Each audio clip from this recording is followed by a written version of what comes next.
I am live. Hey, folks, how you guys doing?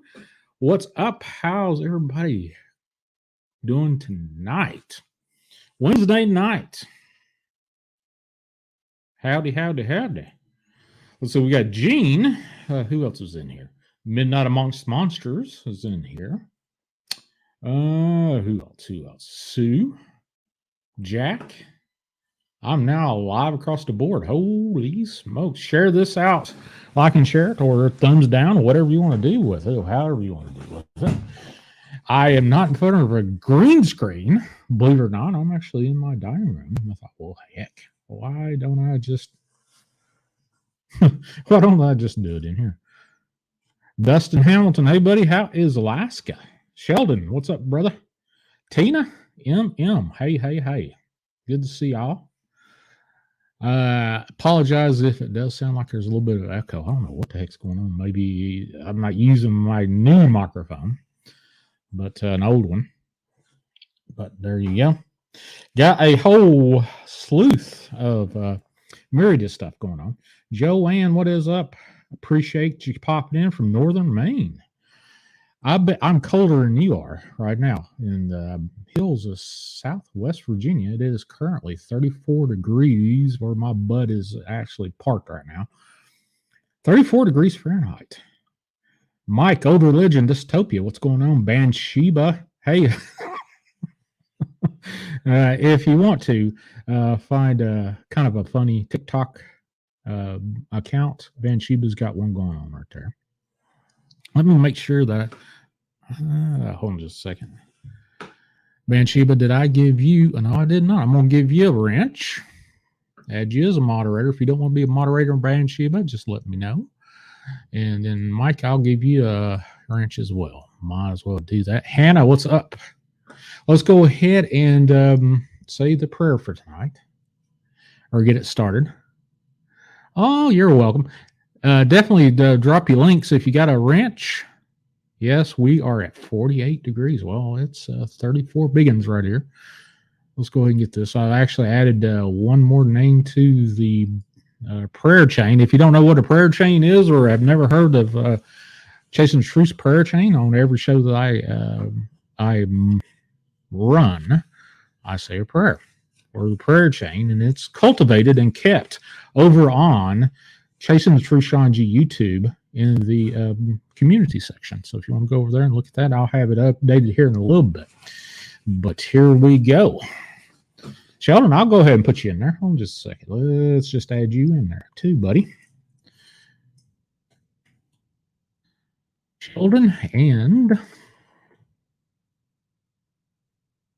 Don. All right, we'll do that. Oh my Lord. Okay, here we go. Now, if you do want to be a part of prayer chain, whatever you want, however you want to communicate with me during the live stream, or email me at seangraham@imdarkwaters.com. Call me at 931-994-6917, or text me at that same number, whichever way you want to go. But here we go. I humbly ask the Lord Jesus Christ that if it be in accordance with your holy will, that all curses, evil, demonic involvement, and or attacks being sent against us be blocked and be sent back from whence it came. Please, dear God in heaven, send your angels of mercy, angels of healing, support to the following: Frank, Warren J., Shelley and Aiden, Amanda and Robert, Quigley, Laura and Cinder, Gracie, Julian Jeff, Sharon Guy, Patrick, Brenda, Julie S., Aaron and Erica, Lakea, AJK, Claire Ellis, Dahl, Gil, Jayla, and Breland, plus their mama, Janice, Stimulate, Carrie Arnold, widow, Linda, Jack and his children, Christopher Bennett, Juanita Hicks, Lee, Sheldon, and Don. So please send your angels of mercy and healing and support to each and every one of those folks, along with those that have unspoken prayers. In Jesus Christ's name, amen. All right, folks, what we're doing tonight is, of course, I've got open lines, but I've got a whole host of videos, audio to share with you. I probably got enough to stretch a 2 hours, but I'm going to shoot for an hour. Then we'll see how that goes and see what's up with that. Big Cole, what is going on with you? Long time no see there, buddy. Long time no see. And actually, this first one I'm about ready to show you. I just found this over on the Ticker Talkers. A lot of these I've actually seen before. So most of them I've seen before. This one I hadn't seen. Hold on just a second. Still got that old little hacky cough here and there. Let me grab a little drink before we get her going. Please share this out to your favorite socials. Get her going. But yeah, here we go. Let me remove and add a stream. Okay. Hello? Son of a gun. Well, that's not working. Why is that not working? Remove. Let's stop screen share. That might work. Let's do this. Don't ask me what's going on here. It's just the way it is. Now, this has supposedly a massive Bigfoot. I don't know where it is. Hey, Sheldon. Don Sheldon, just seen you. Sue. Hey, honey. Down Under Primal Cry is in the house. Appreciate you dropping in. Now, the first video that I have of the night, which this is open lines. Anytime you want to call in, talk about basically anything that has to do with paranormal, supernatural, since it is the October season, which I actually woke up this morning to the sound of Christmas music. Look over on my TV, and I'd be a son of a gun if the Christmas commercials are not already started. And it ain't even Halloween. How in the heck are they going to start it right after July 4th and start running Christmas commercials next year? I don't know. Don't know.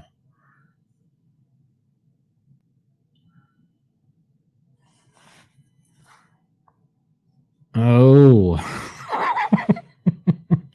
Wait a minute. Somebody just texted me and said, I got a crumb of food. Let me remove this. Nope. That's probably my wart right there. If that's what you're talking about there.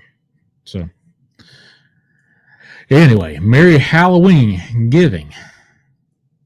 Yeah, Merry Halloween Giving. That's definitely something weird there. All right. Let's add this to stream. And I think I've got the audio already popped in there. And I'm probably going to have to, while this is playing, run and turn my heat off because I've got some freaking oil heat, and that stuff is hotter than two puppies playing under a blanket. But hold on just a second. Let's get this thing going.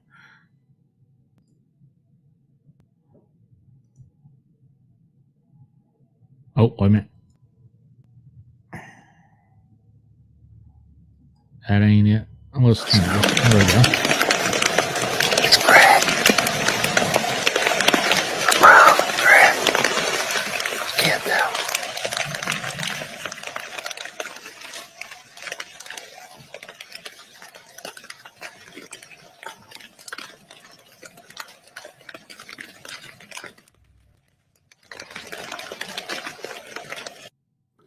All right. So, what the heck is that thing right there? What the heck is that thing? What I'm going to do is I'm going to go ahead and I'll play this real quick one more time.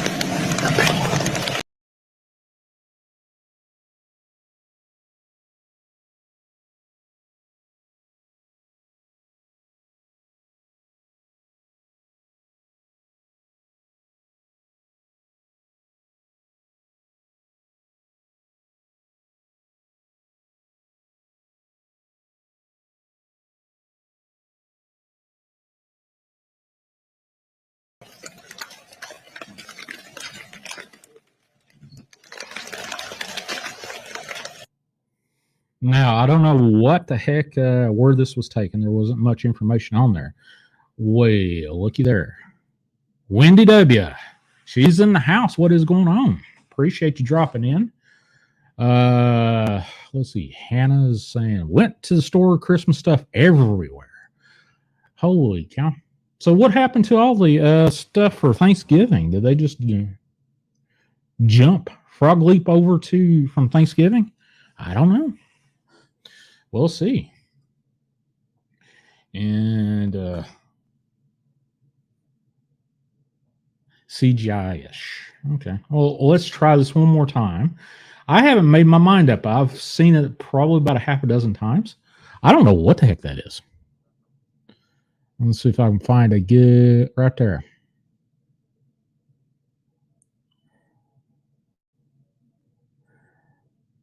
I'm gonna play it one more time, all the way through, and then I'll try to figure out where this stuff is.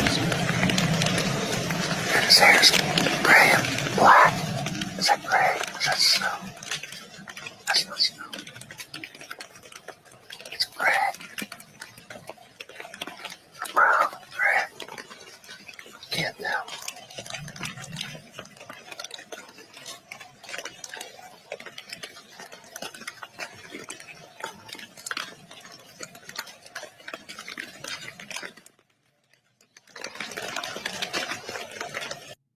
Okay, I think that last few seconds right through here is the best look-see we get to get of this thing.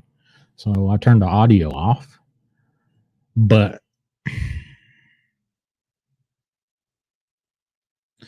now the one thing that I noticed just looking at the step of it, the gate from behind, I'm looking this as from the Patterson film way back in 1956.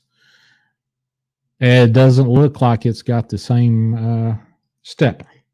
Jean Paul, what's up, brother? Appreciate you dropping in. Please share this out. Get it out to everybody that you know, see. Share it with your dog, cat, parakeet, that daggum neighbor that you barely talk to every once in a while. Share that out. So what do you guys think this is? We already got one CGI.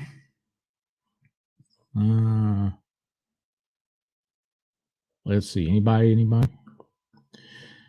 If Dark Woods was here, I know he'll give it a number 5, whatever it is. It doesn't matter what it is.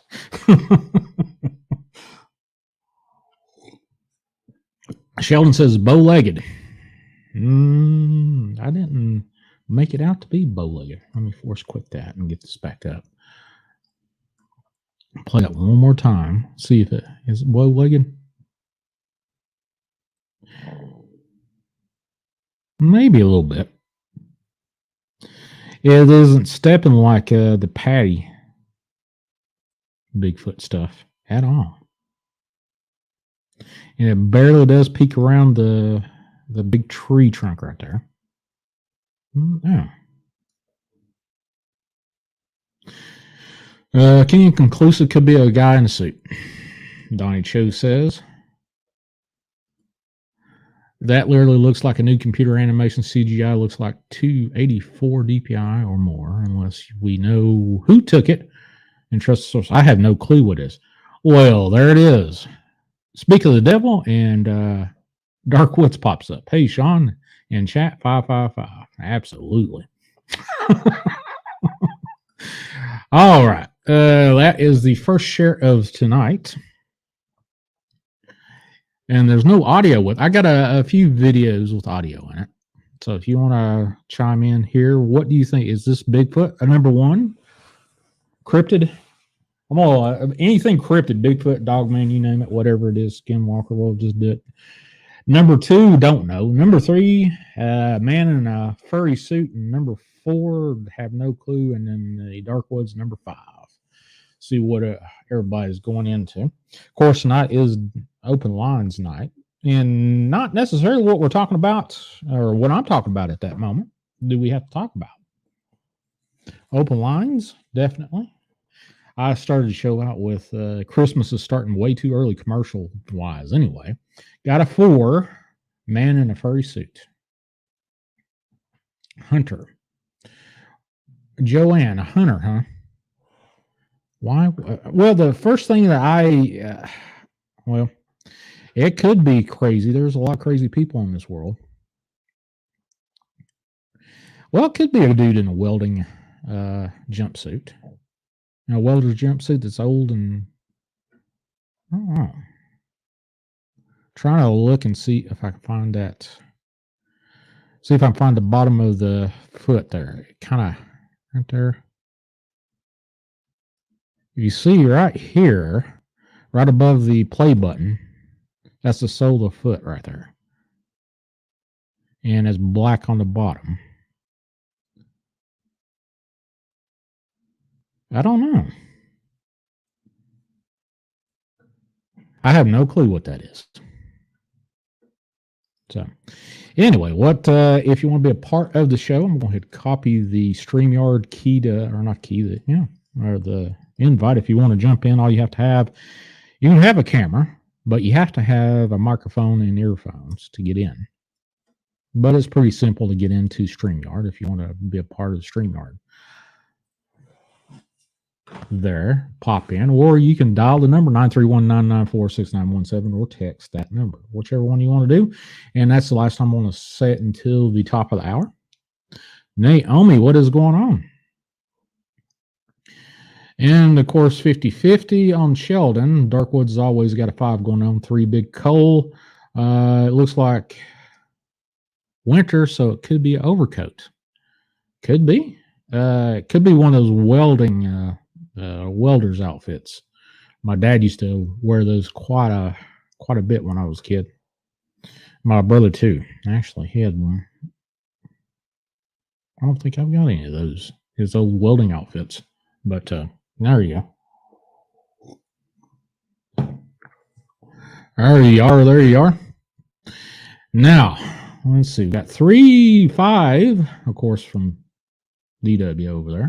4, and definitely that's about it. And CGI. Got CGI there. Stop sharing. And next up, what do we have here? Let me.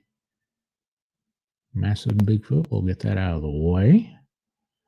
What is this? Let me screenshot that. Go through here. Oh, this is oldie but goodie, but why not? I think this is probably, I think I played this on one show a little while ago. Joanne says 5. 5 for Dark Woods. All right. This is from Last Day Z. Now, Scary Dog Man caught on camera, and I've already just shared this out. And here we go. And I don't think it may have audio, but we'll play it anyway. I'm pretty sure I have seen this before. I know I've seen all of them except for that last one I just played. Over the last course of 3 or 4 years, I've been doing this. Can you believe I've been doing this for 4+ years? 5? Easy. Crazy, isn't it? Oh, nope, we can't play that. Let's see. There you go. Let's do that. Can't play the audio. I played this one before, I'm pretty sure. I believe this is just a stunt. But what do you think? Is this real or what? Wendy says, I think it was a Bigfoot. Really? Okay. I have let's see.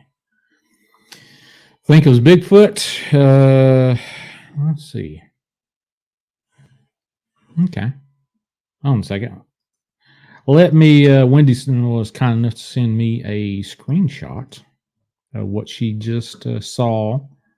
So let me share that out with you.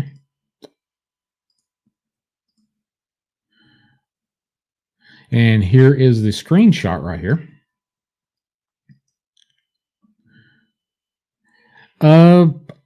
It could be a furry suit. It could be a Bigfoot. It's inconclusive, I think, but I'm kind of leaning toward it's probably a guy in a jumper of some sort. Andrea, what's going on? You can't hear me. Seriously, you can't hear me. Hold on just a second. Now, can you hear me? Can you hear me now? 1, if you can hear me. 2, if you can't. Let's make sure that this is audio's going on here. Oh, nope. Yeah, you can't hear me at all. Now you probably could stream right here. That works right there. Why in the heck did that change? I don't know what's going on there, but now it should be able to do it. All right. For whatever reason, StreamYard decided it wanted to. Cool. StreamYard just decided it wanted to do its own little thing here and change my audio settings in the middle of doing nothing. So this, thanks for this screenshot, Wendy. Appreciate it. Appreciate it greatly. It's always a pleasure. And there you go. Let's see. Let me get this off my screen so I don't recopy and redo whatever it was. All right. Now, next up, let's go back here. Replay this. And let me share this out. I can't play because of the music, but here we go. Share the screen out. And I'm pretty sure I know I have played this before on another show somewhere. But here we go. And there's no there's no audio to it other than some music, and I can't play it because of, reasons. I'm pretty sure that's a dude in a mask. But I think this was made to do clicks or whatever, clickbait, more or less. Lisa Ray, hey, I ain't seen you in a hot minute other than over on the server. I hope that you're all right. Device not connected. ISIS, whatever ISIS is, you got to share your audio device, your microphone and your earpiece, at least. Can't let you be a part of it. Won't even give me the option of put you in there. So,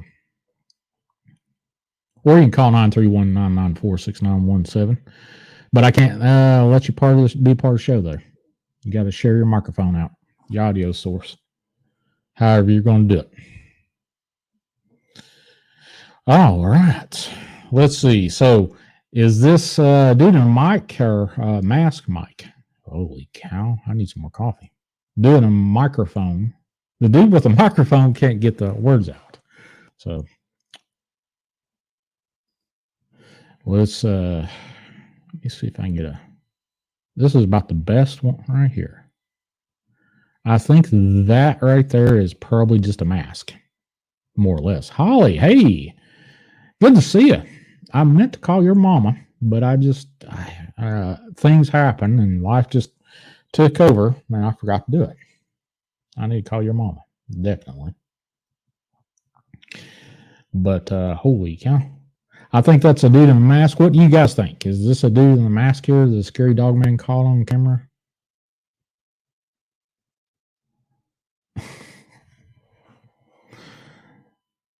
So, 1, if you think it's a dog man. 2, if you think it's a dude in a mask. 3, if you have no clue. And, Dark Woods 5, however that is. Bansheeba's got a mask on. Lisa Ray's all smiles. You'll let her know? I will try. Let me make a note of that. Call Shirley. Definitely need to give her a call. Dude in a mask. 1 and 3 don't know Gene. 1 is a dog man, Joanne. 2, Sue. And Donnie's a real deal, so he's a number 1. Number 3. So all kinds of mixed. So what's up with the numbers? The numbers are 1 if you believe it's real, Dogman. 2 if you don't. 3 if you have no clue. And 5 is Dark Woods' usual chime in. And Midnight Amongst Monsters, a hoax from Brazil, which that goes in line with my opinion. I just shared it out because, hey, we're chasing the truth, and I'm not saying everything that I'm going to be showing is real or not. I'm just presenting it as evidence. That's it. Get some interaction with you guys and ladies and gentlemen and whatnot. So let's see. All right, next up. What is this one? Well, heck, I put that up twice. What in the heck's this? Okay. I played this one, I think, Saturday night. I'm about ready to play. The fact it's in Brazil makes me more inclined to think it wasn't a hoax. Brazil's got all kinds of crazy stuff going on in that place. For sure. Now, this one I played Saturday night. I'm pretty sure I did. There's a handful of my I've played Saturday night, but why not replay them? Because I'm sure that there's a few people that has not been a part of the show, hadn't seen it. Werewolf or Dog Man. This kid, I'm assuming he's a kid, young man. Oops, turn that down. There's no audio other than the video, and then you get this right here. Whatever the heck that is, it's coming out of the wood line. The kid reacts, but he doesn't react like I would think anybody would react seeing something that big coming out of the wood line.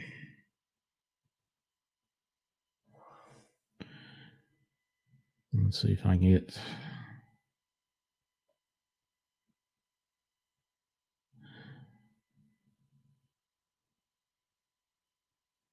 I think sometimes I look at this particular piece of video and I think it's real or bear, but then I look at it and I think this is some person that's got stilts on their forearms. I don't know. Sheldon says it looks authentic to me. And then John said, yeah, you did play that. I'm pretty sure I did play it. But hey, there's a few people that hadn't seen it, may have not seen it. But I have seen all except for that first one, I've seen every one of these before online in different venues. Sheldon says, good job if it's hoaxed. Let's see, who else? Crap. Let's see. And then Naomi says, looks like a costume.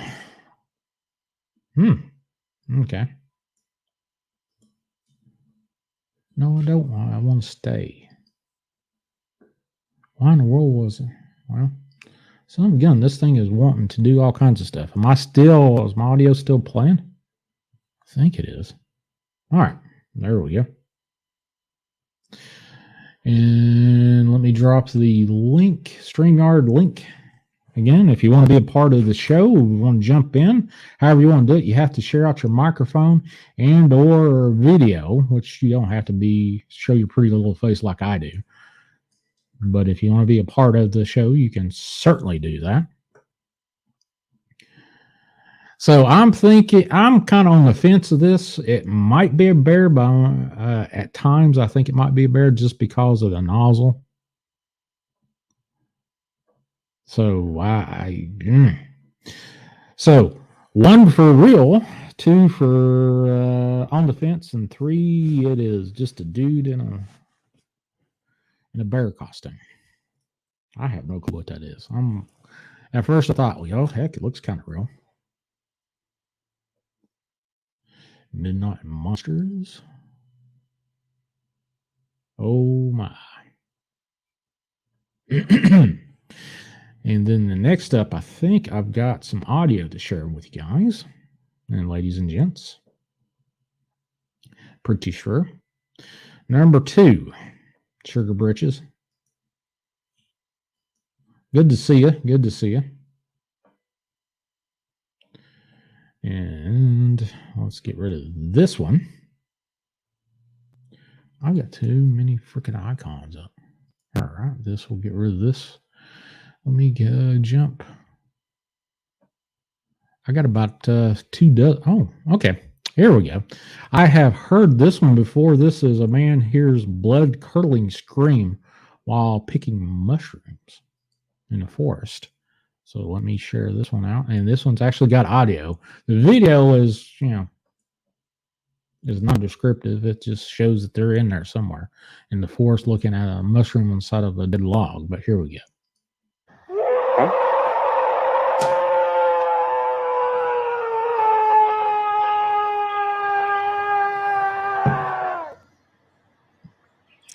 think it's time to go.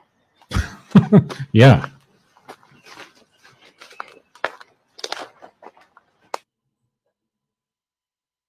Lisa Rossi has seen this video. Now, I've seen this video too, but I thought since I've been playing some audio in the past, this might be kind of a good research material to present.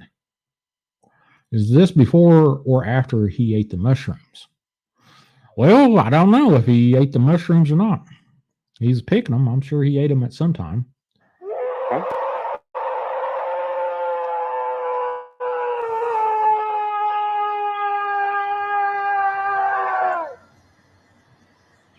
I think it's time to go.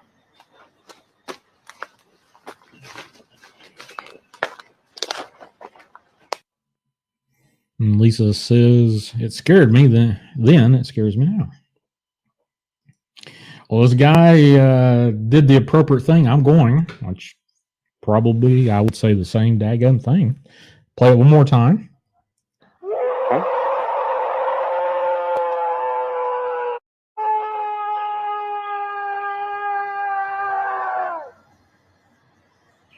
I think it's time to go.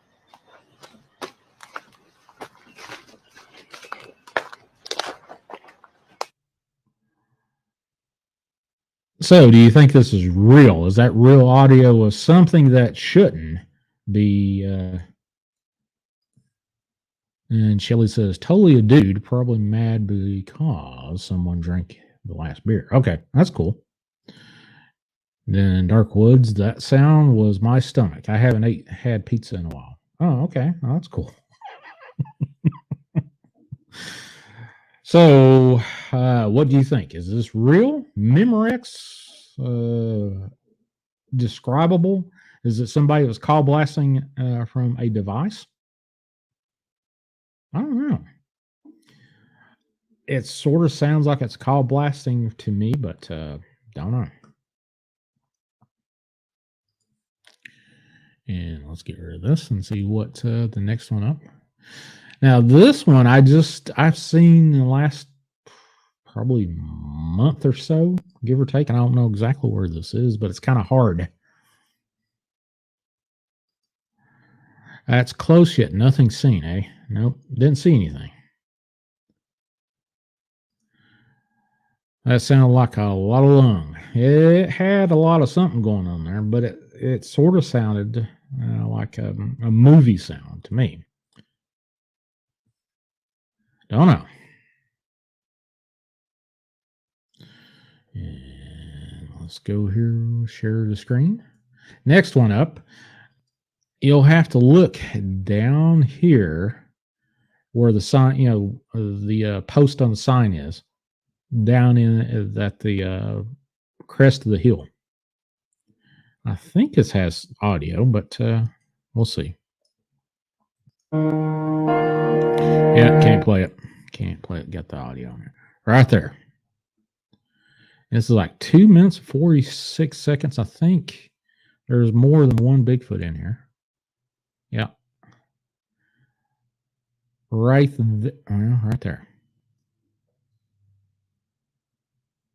Right there, the head and shoulders is right above the crest of the hill.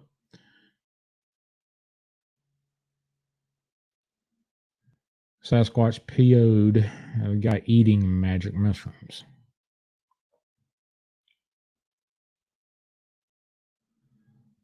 I'm not making it repeat. This is repeating on its own. 4 foot drop at the end of the crest of that hill to go down into the wood line.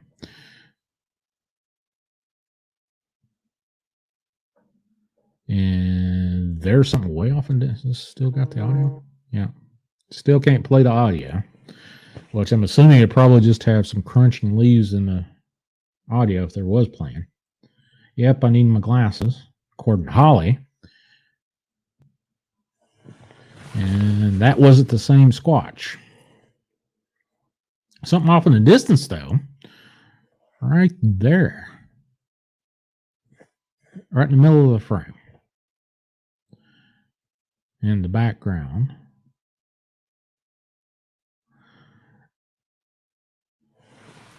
Now I'm kind of biased because I think the actual Patterson film. Yes, I've seen something, Sean. Yep, I've seen something too. I'm not exactly sure what that was in the yard at the crest of the hill, at the bottom of the hill there in the background, but that Patterson film has me biased by how I think a Squatch would be running, but or moving or whatever. Their gait's totally different.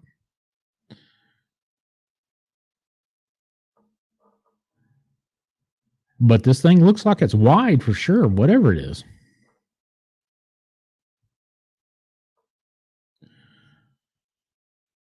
Well, right here it is. Let me pause it. Right behind this tree, which it just stopped. So good.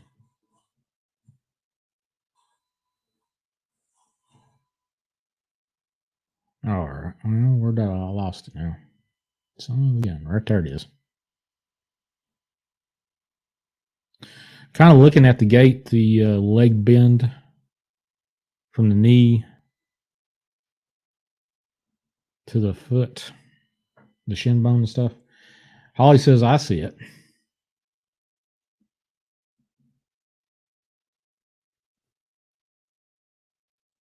Let's see. By the way, it just timed last guy yelling right at 9 seconds, far within normal human healthy lung, and nowhere near the length of what people report Bigfoot and other loud. Yep. Yeah, possibly. All right, there's that dude. Now I'm going to go back to the 4-foot drop thing right here, which I've not got any audio. All this is going to be right here on this particular video is me talking about it. There's audio and stuff. Callus, what's going on? Good to see you. What's up, Sue? Now, is that a Bigfoot, or could that be one of those little people that we keep hearing about? I've heard a few stories, but what is that thing right there? Is that a Bigfoot, or is that a little person, or is that just somebody in a camouflage standing at the edge of the woods? 4-foot drop off the crest of that hill right there. And then it switches into something that I think may or may not be a Bigfoot. I don't know. Just based off of it's way out in the background, and there's a whole lot of trees between the camera and it. It's a bird. It's a big bird. Hide comments.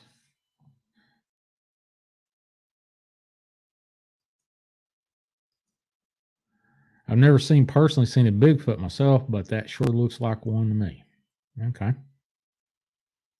I personally have not seen Bigfoot, but I have talked to a bunch of people I trust that have seen them.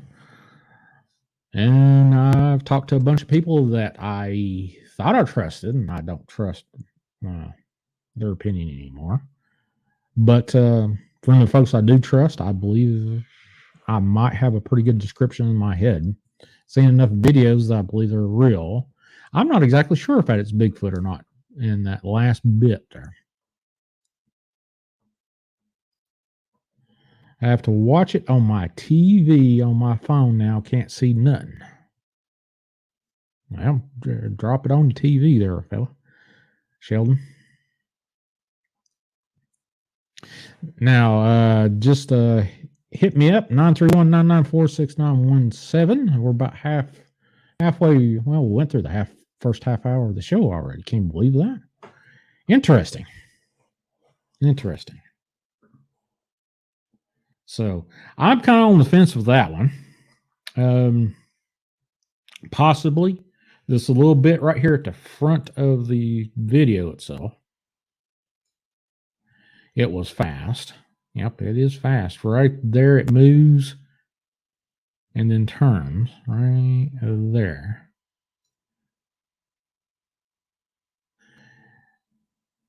It's like it got wind of or sight of whoever was holding the camera, looks toward it. Now, I wish I could magnify that thing, but I can't. Now, with this particular one, this first Bigfoot, wherever it is, whatever this candidate is, I think it might be a Bigfoot just based off of the shoulder and head rotating. That's my my thoughts on the matter. But if you can see where it looks toward the person that holds the camera, it rotates its shoulders and then flips around real quick right at the end. But it doesn't move its head all that much. It's like a full, shoulder head rotation in sync with each other.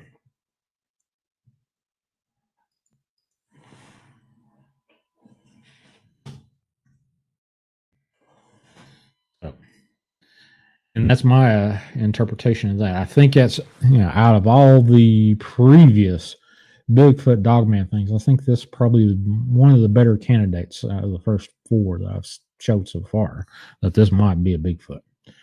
Might. Now, fair warning, I have no clue what any of these are. They could all be hoaxes. They could all be real. I don't know, but I have my guess. Sheldon is sick. Oh, buddy. Well, if everybody can say a prayer for Sheldon, definitely. And then my cousin Upper Michigan, Ken, described what he'd been seeing for years in the woods, including footprints over the years hiking. I'd love to talk to him. Mr. Ken, I'd love to talk to Mr. Ken. That'd be fun to talk to him. AJK, what's going on? Here we got Mike coming in. Mike, what's going on? AJK, what's up? Hey, can you hear me? Yeah, I can hear you. Is audio better this time? Oh, yeah, lots better. Sorry about this. Hold on a second. I'm trying to get myself situated here. Well, cool. So, hey, I'll share something with you guys. One of my, if you don't mind, going to my YouTube channel, Sean. Old Religion Dystopia. No, inverse. Old Religion Dystopia 2. All right, hold on just a second. Let me pull it up here. I don't know if you're subbed or not. I'm pretty sure I am, but hold on just a second. We'll get this. Let me find your. Do you want me to have the video on? You guys want to see my ugly mug? Yeah, whatever you want to do, buddy. Whichever one. I'm doesn't matter. Really, what really matters is I would like to share an image with you guys of one of the many that I've taken over the years, and this one would be this year in May. Okay, well, go ahead and share it out. Okay, so it's going to be pretty easy to do. Just let's look at. I think this will be the latest video. I just started posting videos again. Okay, well, let me find it. So if you can find it, you can share it from your end. and megalith structures. You just look at that video, and right, I'm trying to... I would have it mute. And when you get in there, it's opening image.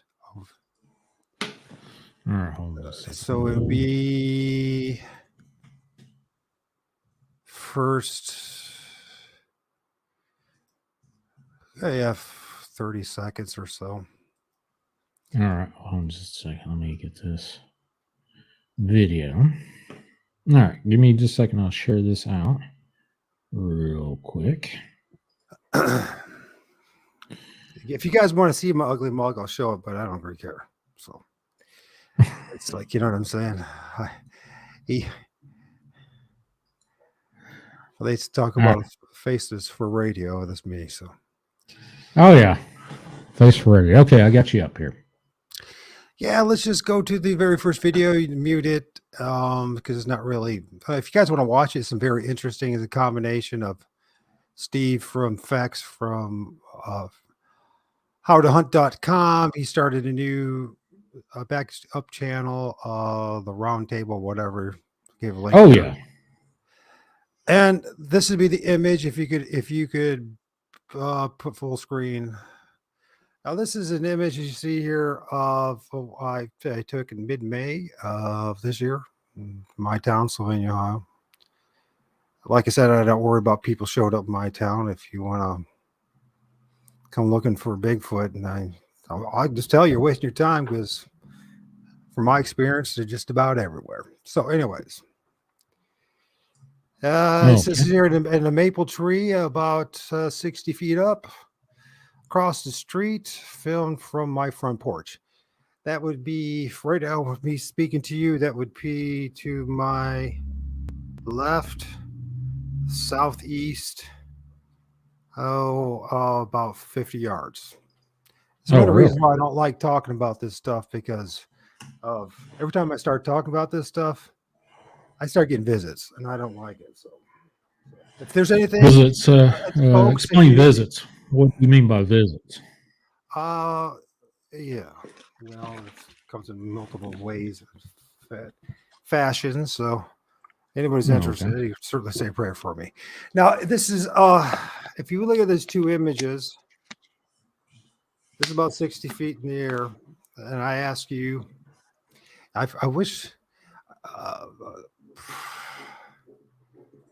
okay, so that was where we're looking at. That would be your left. I have a little outline of three entities. This is up in a tree, Hmm. and then on the other side, it's got the very top three. Then the one to the left is two. And then the bottom is one. I ask you to take the time to carefully look at this image. Now, I understand that this is not. People talk about cloaking. They talk about it could go transparent and that kind of thing. So Hmm. I took this about 5:30 in the p.m. that day, just in my front porch. I was sensing the presence, and it was after I was actually, I had a really rough winter because of my multiple sclerosis, and actually, I thought I was going to die a couple times this winter. So, and anyways, yeah, let's don't play it. Just go back there to the pause All if you right. don't Hold on just mind. a second. Let me get this back. Just go back, and when you get to right, when you get to there, you go. Just stay there. All right. Just don't have to go any Cheese further than ball. that. All right. So this is with my P900. Like I said, filmed. It says there what it says. It says what 60 feet up in the air, and a very mature maple tree next to the railroad tracks across the street from me. So if one can look carefully, there are three entities there. The front one that's at the very right, if you can look carefully, you'll notice let's think of things interdimensional now, Hmm. spiritual.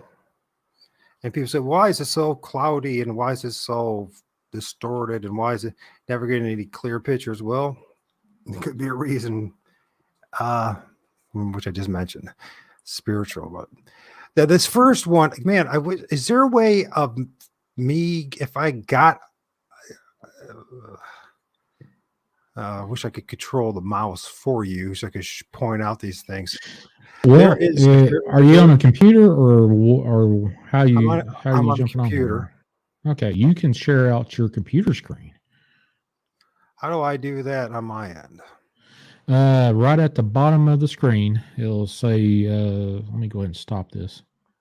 It'll say present, and it has Press a little that. plus in the middle of it, and you hit that, and then you can share out your screen. You may have to give permission to your browser to share it out,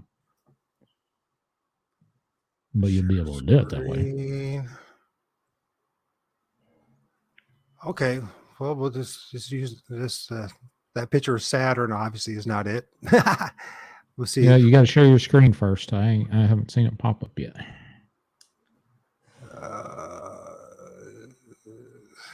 Share.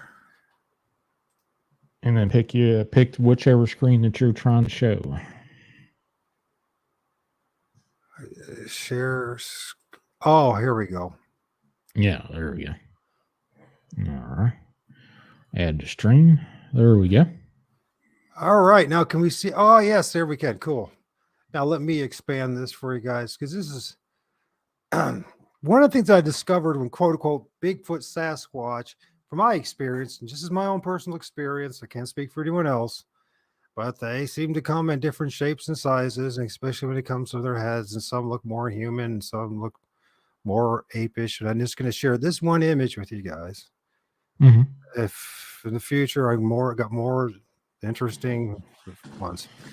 So, anyways, we look here at the cursor. We got let's go to the right side. This is subject 1, subject 2, subject 3. On the image to the left, I did a little bit of outlining. Let's look at subject 1. You have the lips. It has a rather larger than normal mouth, lips.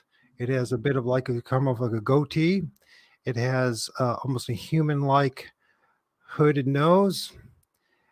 2 eyes. You can see right here, there's an eyelid, eyes, eyebrows, wrinkles in the forehead. You can see there's the hairline, and then it goes up. So we'll just look at image 1. Okay. Yeah, I can see it. I can see it. You now. see him? You Yeah. see the face? Yeah, I can see it. So that's subject 1. Now these are up in a tree, middle in the afternoon. Source towards the middle of rush hour, I guess is what you would say. The trees have just started leafing out. This is not the original photo. I did change the color a little bit to help bring out the faces. Okay, in contrast, I do have the original photo. I'm more willing to share it with you as well, but I just wanted to show you these things. Subject 2 is maybe more what your traditional beat up old booger looking one.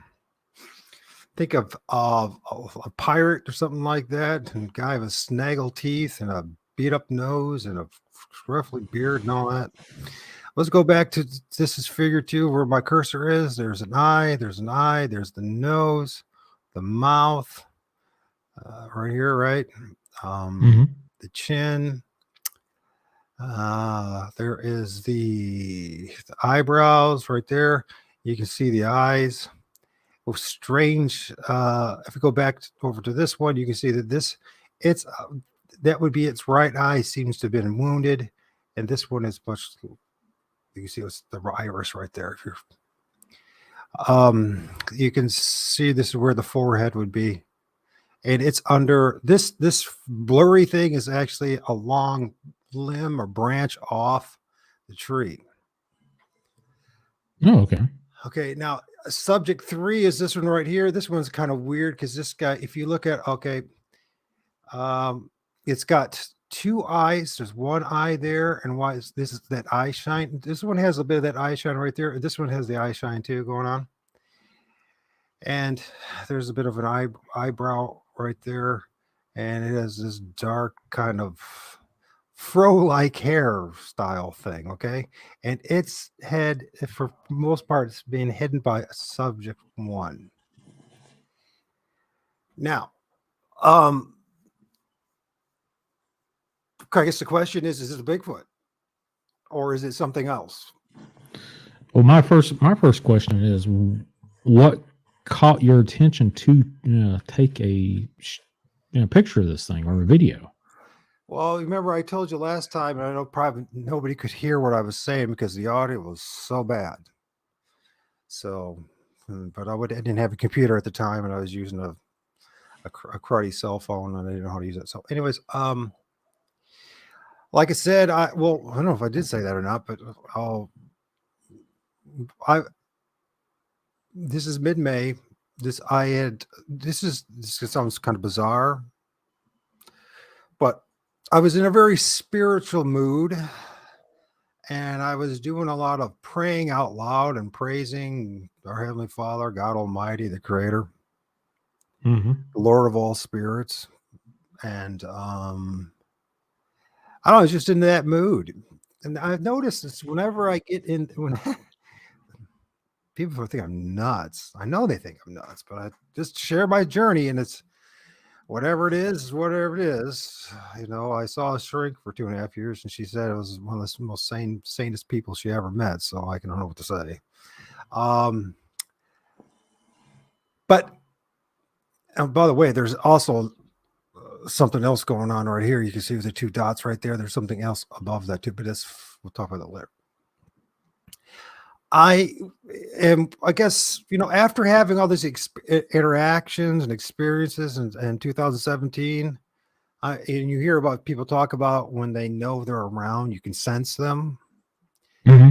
I started sensing that I was being watched on my front porch, and I was like, well, what do I do about this? Because I hadn't taken any pictures in a couple of years, because I hadn't been focused on this because of what has been going on since 2020. I was trying to do my best to be a good citizen and warn people and all that kind of stuff, but that's another story.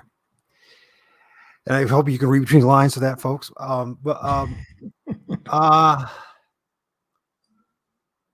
So after everything that we went through in the past couple of years, I said, well, there's one thing I know 100% for sure. I don't care what anybody else says. I know 100% for sure Sasquatch and Bigfoot is real. And why is that? Because I experienced it myself more than once. That's one thing I could definitely put money in the bank. This is definitely, I held it to die on. This is something that I know for certain is real. So anyways, so after having this, being real spiritual and praising God out loud, and obviously when that happens, things get the ether gets excited and what else is in there. And I said, I am being watched. And if you, I got several very interesting images from that week, and in particular that day. And I said, maybe I should whip out my P900, excuse me, and get my tripod and just take some pictures of where I feel like I'm feeling it. And so and as I told you before, from my experience and what I observed for a lot of folks, is they don't spend time looking up. We're so down, Right. we're so busy, and I think we're conditioned and trained. I think we're designed to look down, and for whatever reason, so we're looking for footprints and we're looking for tree structures, and most of us are not looking up. Mind you, even the daytime, if we were looking up all the time, we would probably trip and stumble over something, right? We're not designed to be looking up. My sense is, my experience is that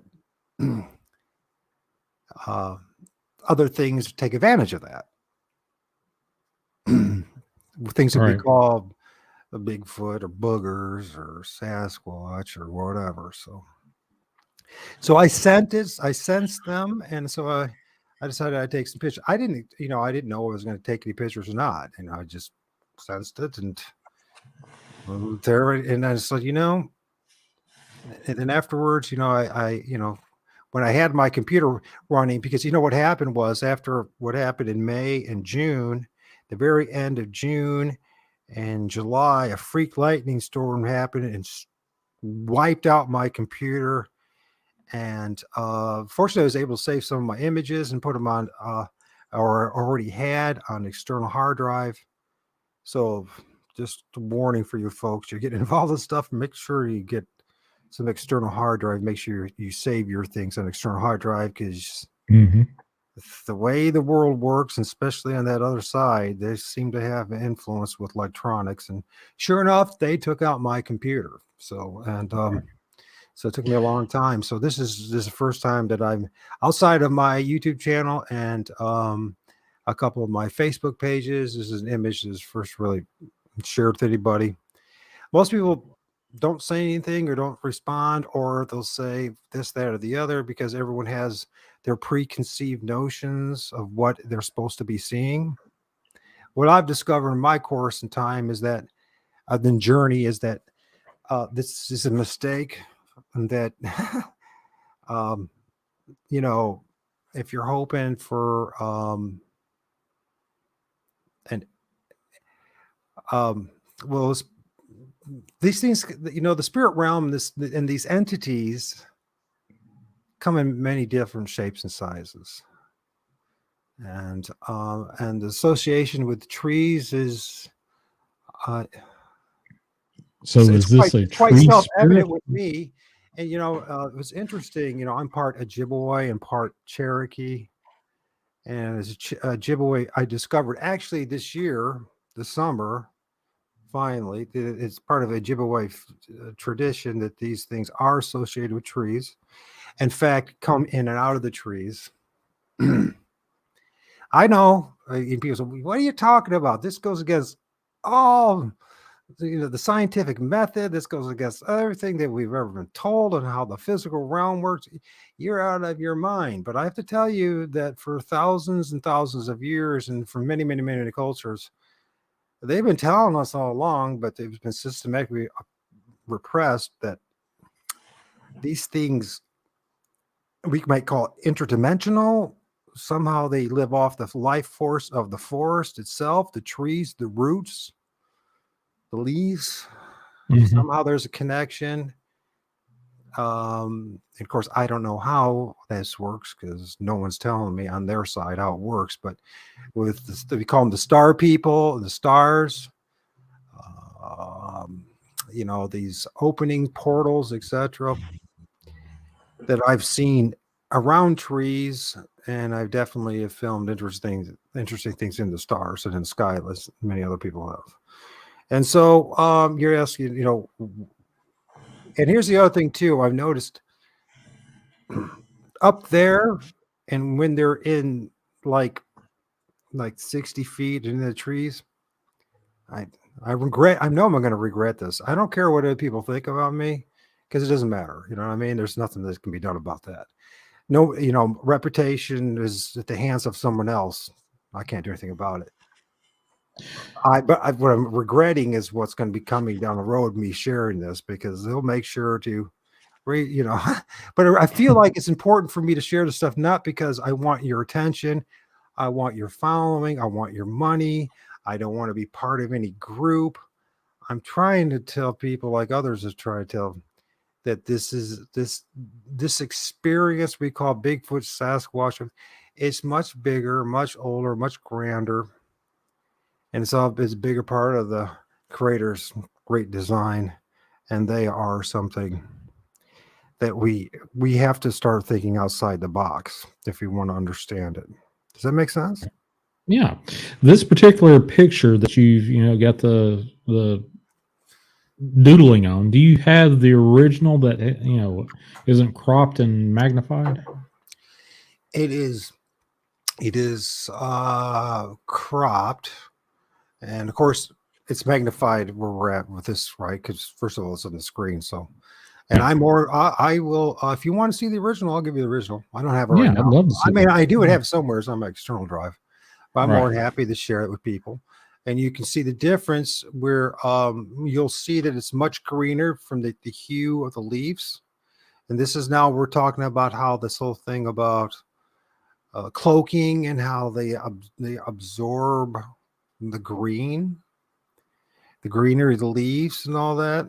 And so, what I had to do in order to bring it out, I had to adjust the hue and the color a little bit to bring out the what was behind the leaves.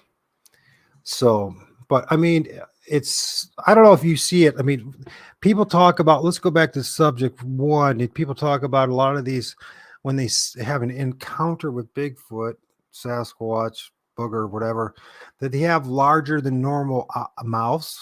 One thing that we're used to, right? They have a larger head to begin with, right?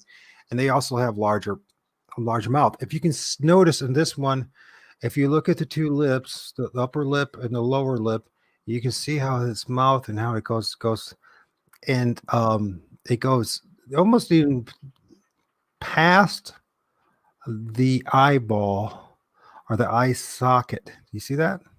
Mm-hmm. This has got Yeah, people I talk can see about it. they have this blank grinning smile or grin to them. Well, there it is. And then if you look real close, it's got like this the hooded nose. Um, uh, I mean, you can if you look real close, there's a nostril. There's the hood of the nose. There's the ridge of his nose going up. Then you have the eyebrows there, and there. Then you can actually see eyelashes, and then the eye shine of the eyes. It's interesting to say the least. And then his body looks like it's like a pirate that's been in a few battles, and the guy above him is like I said, it looks like some dude with a giant fro with the eye shine. Mhm. It's interesting above it too. You can see there's like an entity here who's got the two eyes and the nose. It's almost got like it's Well, I if have you were to flip it seen. around, it would be like a bat or a dog or whatever. So that what I've discovered, they're never alone. There's never just a quote unquote Bigfoot It's always like an entity or something attached to it. and multiple entities associated with it. And so, and because it seems to me that they have, well, I don't even say this. It's clear to me that they're associated strongly with the spiritual realm. And in the spiritual realm and on the other side of the veil, I think I brought this up last time. You just think about ecology, diversity of life here in this physical plane. How I see it and perceive it to be when I'm witnessing is that on the other side, it's a billion times more grander or more spectacular than the creation on the other side. The spiritual realm comes in all sorts of different shapes and sizes. Are you still there? Yeah, I'm still here. Okay. Yeah, I can still hear you. So I just wanted, I could have more, I guess, some mind-blowing images of that. For whatever reason, they allowed me to take this year, and I haven't been going out much after I have to be honest with you, after they wiped out my computer, I'm just like, and I feel bad about this. I hope they don't take out my son's computer. So if you can pray for me and my son, because I'm using my son's computer, and I don't know when I'll have a computer again, but I feel like it's important that I start sharing some of what I know, because, and you are willing, if you're willing to listen to me, I'm willing to share. So Sure. So with these particular, on this day, did you go out after the fact of saying, "Hey, I felt this presence," and look around wherever you took this picture to see if there was any physical evidence, or did they revisit after the fact? yeah, well, it wasn't just these particular ones. This guy in the front right here is in 2017, December the 19th. I saw him, but this is a part of one of my experiences. I saw him in my backyard. This one is right here. Then I'd love to share that story sometime, yeah. But when I saw him, it wasn't a profile. It was straight on and on. It was just the front face, what they call it, not a profile, but a portrait. So I saw the portrait of him. So in his face looks very narrow. It's deceivingly narrow and long from the profile, but in portrait, wider face, and the nose is much wider. And then we're starting to say, well, it almost seems almost like ape-ish like, right? So, but anyways, as far as that, I did not, no, I didn't go run around and look for physical evidence and all that kind of stuff because I wasn't interested in it. You know what I mean? I knew they were there from what I was feeling, and then once I saw it in the, Yeah. the picture, I'm like, well, for me, that's good enough. I've seen tree structures in my town and in my area. I've seen what I haven't seen like the greatest of footprints, but then I haven't really been looking for. I don't care. I really don't care for the physical evidence. Because I've seen enough of other that demonstrates the physical evidence that most people wouldn't. How do I say this? Sound pedantic and pompous and a jerk. I don't even know why I'm the one that was chosen, why I was marked to know this stuff. It just was. And like so many other people, I don't know if it's a blessing or a curse, to be honest with you at this point. I mean, it's been what I've gone through at times has been living hell because of discovering this stuff and dealing with, medicine men and women who are pissed off with me for taking this too far in the first place, 2017. So I don't know why they feel so threatened by it either. It doesn't make any sense but I think a lot of it is just perception and everybody seems to want to be an enemy. You know how it is in this community. It's like there's always a bit of drama linked to just about everything you do. And everyone says, they're right and you're wrong. Especially what I'm talking about right now. 99.9% of the Bigfoot community is, well, I have to tell you, they pretty much have ostracized me like several other communities because I'm willing to talk this way and by the way, I'm somebody who has a scientific background. I'm in environmental management and science. And in ecology, I'm a person that designed nature trails and wildflower meadows and bogs and et cetera, and planted numerous trees and worked on greenscaping. And so it's not like I don't have a nice scientific background. And believe me, if I didn't go through what I went through, I would probably be thinking like other people. I'd be saying, "Oh no, this can't be. I mean, this is your imagination. You need to go see a shrink." Which, by the way, I did see a shrink, and she said I was about as normal and as about as sane as a person could be. So, I used to have a piece of paper where I had to do a psych evaluation on myself and said I was sane, but that was probably about 15, 20 years ago. So who knows? I saw this lady for 2.5 years. Oh, okay. Well, and every week, just about for two, unless she went on vacation or whatever. Right. 2.5 years. So, and it wasn't specifically about this issue. It's because of basically because being hit with multiple sclerosis. It seems like my life, well, in fact, it did dramatically change after that. Once that happened to me, a lot of windows started to become were opened up to me, whether I wanted it or not. So, yeah. So I don't know if if anybody's got any questions or if you have any questions. I just wanted to point this out. So you mentioned earlier about getting visited. Are we talking like visited from the supernatural or maybe a physical creature, or what were you referencing?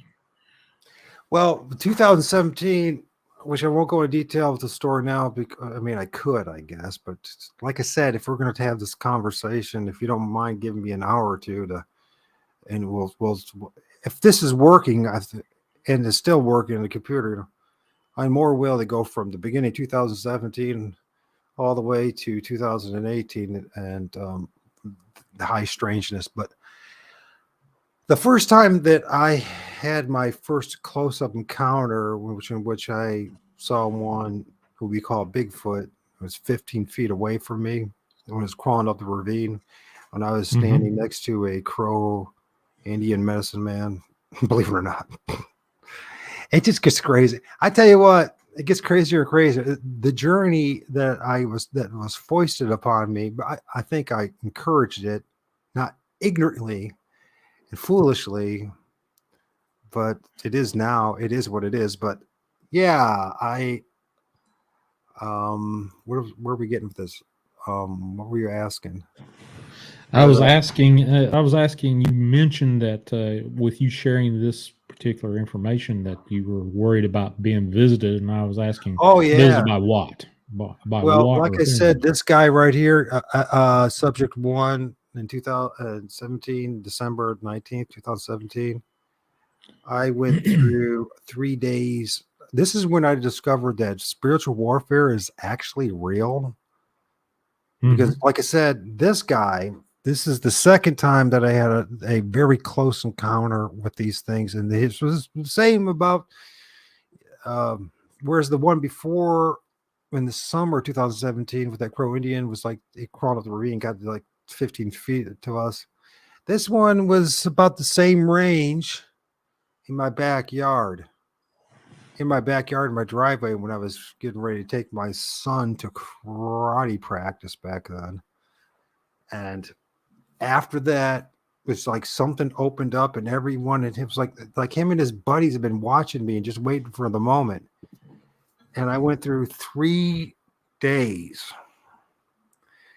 I even ended up talking to, there's a lady that's from your guys' neck of the woods. Her name is Dr. Erica Shepherd, and she's a Christian, and she's like someone who's into prayer and spiritual warfare, all this stuff. Mhm. And because I like, what the hell? What's going on in my house? What's happening here? We're talking about like Mandela effect and strange things happening.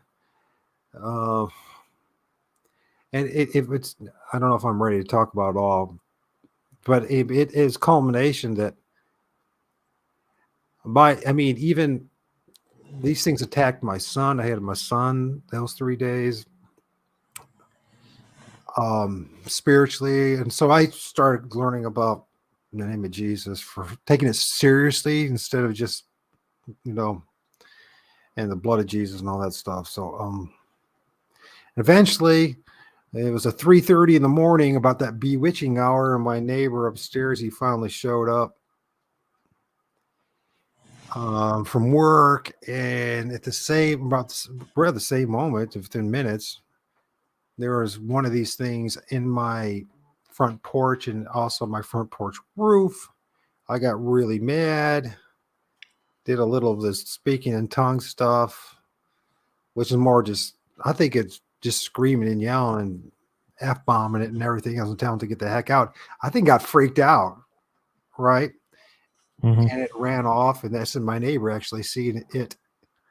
The very tall black individual, shadowy black Bigfootish. He didn't realize it was Bigfoot. I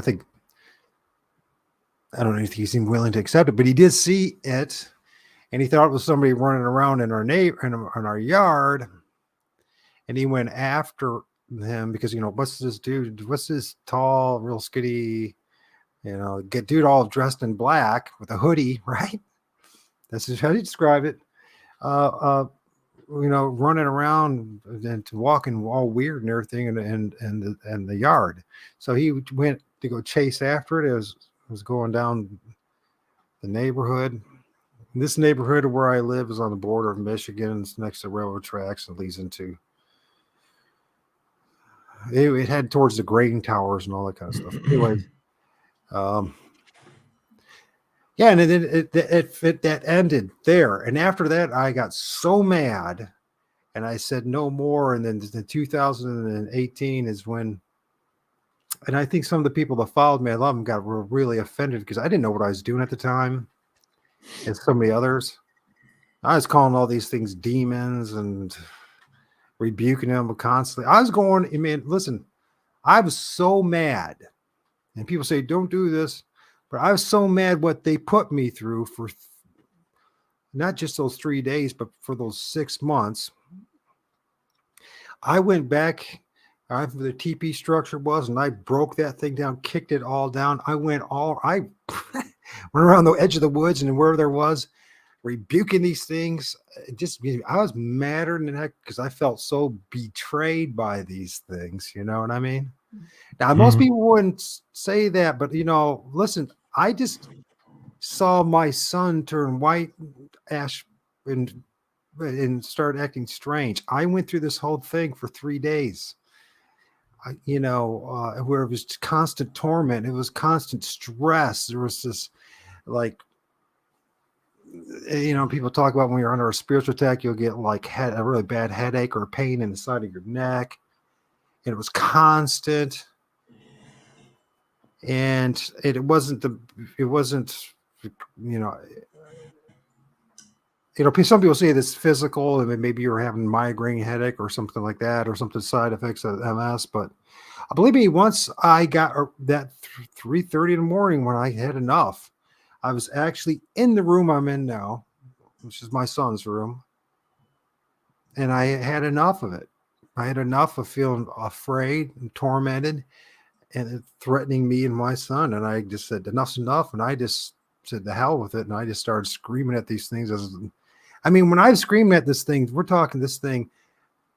I'm right now where I'm at. I'm about 5 feet from the wall, and it was on the other side. So it couldn't have been any more than 10 feet from me. Right. Hmm. And I just Right. had enough. I had enough. And then in 2018, I started going in the woods and started, rebuking these things in the name of Jesus and all that. And I don't know if it was the right thing to do, not, but I didn't know what else to do and no one else to talk to about it.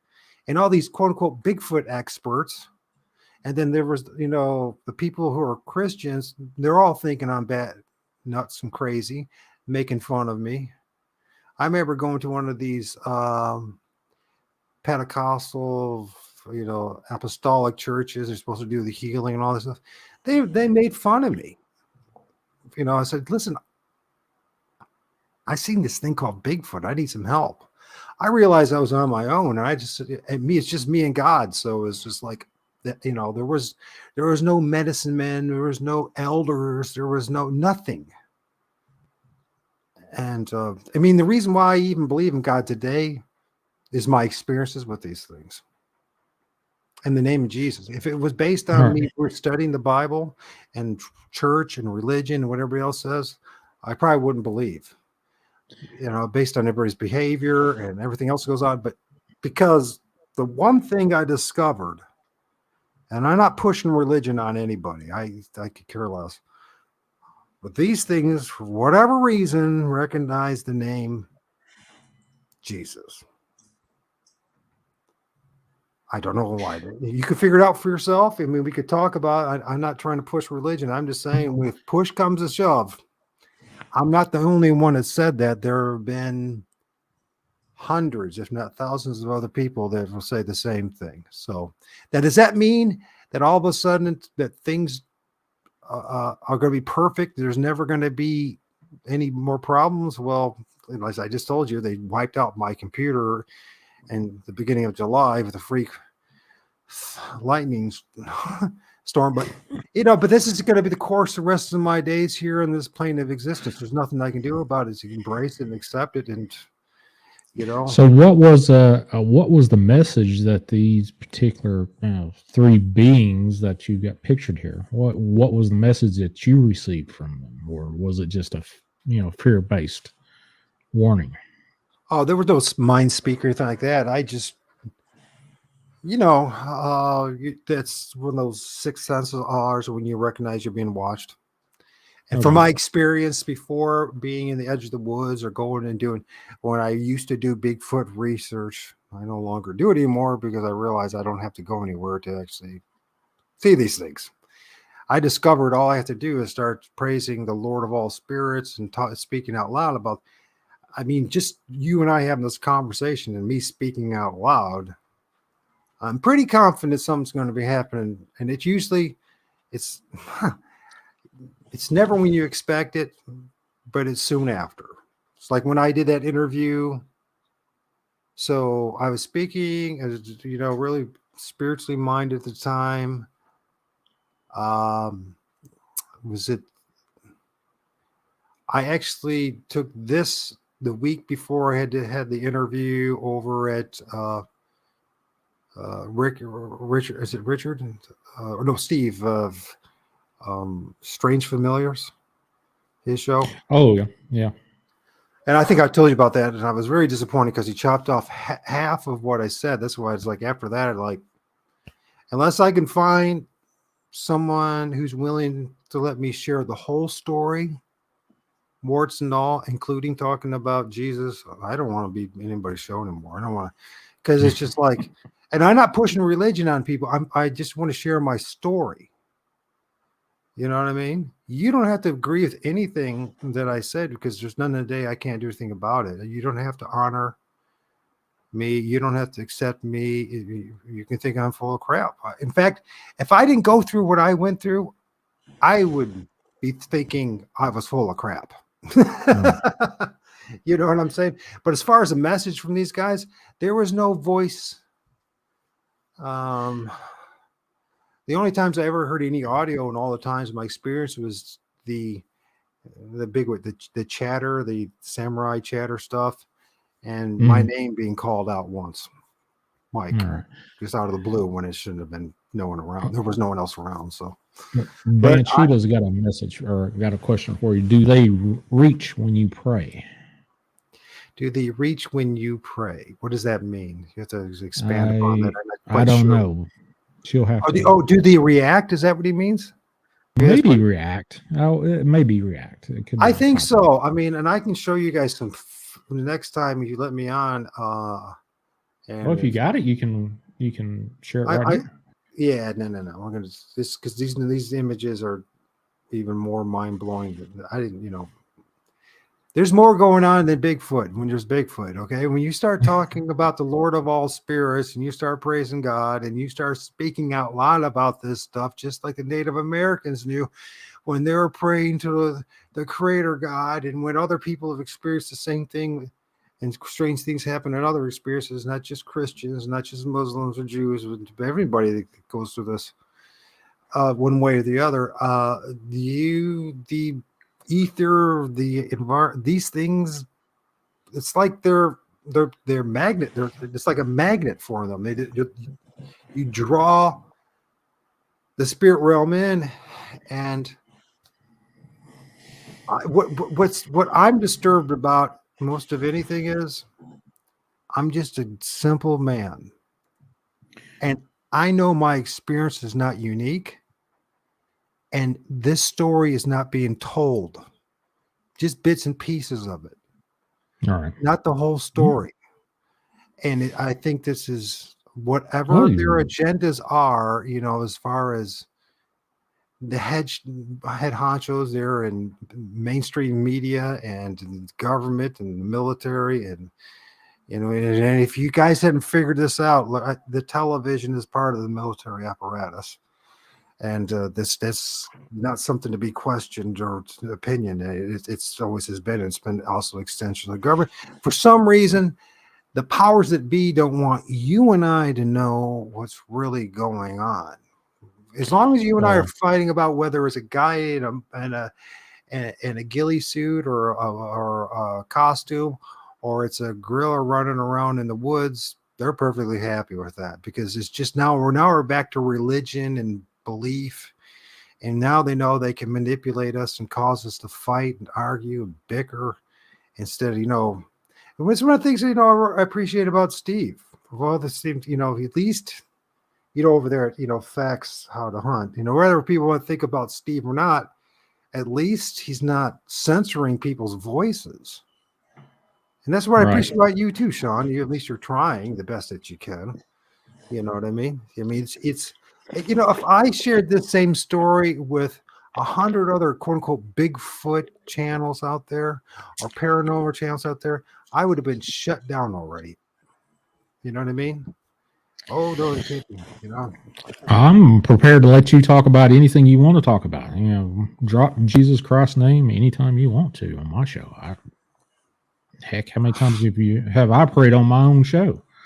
Well, I know So, that's why I feel confident that I can get away with saying some of the stuff I'm saying, because you're not going to, persecute me or judge me over it. You know what I mean? You don't have to accept what I said. I mean, no one has to accept what I say is the truth, right? yeah, right. Yeah, In fact, I would be, I find it quite reasonable that you don't, if you haven't experienced what I've experienced, I don't, just, there's no reason for you to believe in what I said. We can see, let's see if we can find another image for you guys. I'm gonna, maybe if I can find an image, a great example of cloaking. Is it in the back here? Sorry for all the pixelation, guys. Let's see that's all right. wasn't, this is all on a cuff. I saw that you were doing the the StreamYard thing, and I was like, maybe I should hit him up before it's too late, before I lose my computer again. Where it be something. Oh, this is interesting. Oh, let's get there. This happened that same week, that same day. So when you have this feeling, do they throw rocks or anything, or you just mentioned they vocalize a lot of stuff? Well, I've only heard. Remember, I'm just having these experiences where you're not supposed to be happening in the middle of my town. All right, just not out in the deep woods and all that kind of thing. So, I've only heard once a tree knock. It was definitively a tree knock. And as far as rocks, when I was at the edge of one of the streams that goes into the main creek that runs through my town, I heard a very large boulder being thrown, like a warning sign, when they throw a rock. Huge. And as far as throwing stuff at me, not really. I mean, if at me drift, I mean, there's times when it almost sounds like they're throwing pebbles or acorns or something at my place, but they don't. I don't mess with these things. Mm-hmm. You know what I mean? I do not mess with these things anymore because I know they're real, and I know they know that I know they're real. I don't have to go very far to have these experiences, and I know I'm not alone in this because there's nothing special about me. I'm no grand wizard or shaman or have any there's nothing great about me. If there might be anything that I could say at this point that might be a little different, and by the way, thank you, Ashley. Thank you as well.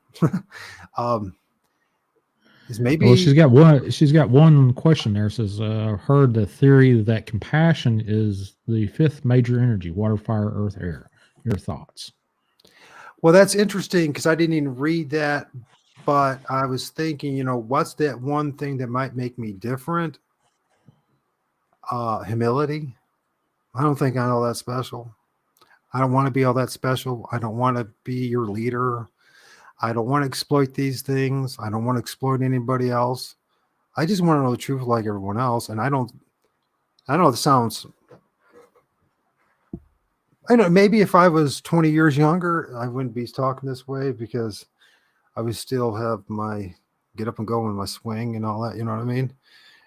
But you know what it's like. You have certain kind of tragedies where it's health issues or whatever. Their life humbles you to the point you realize you're not all that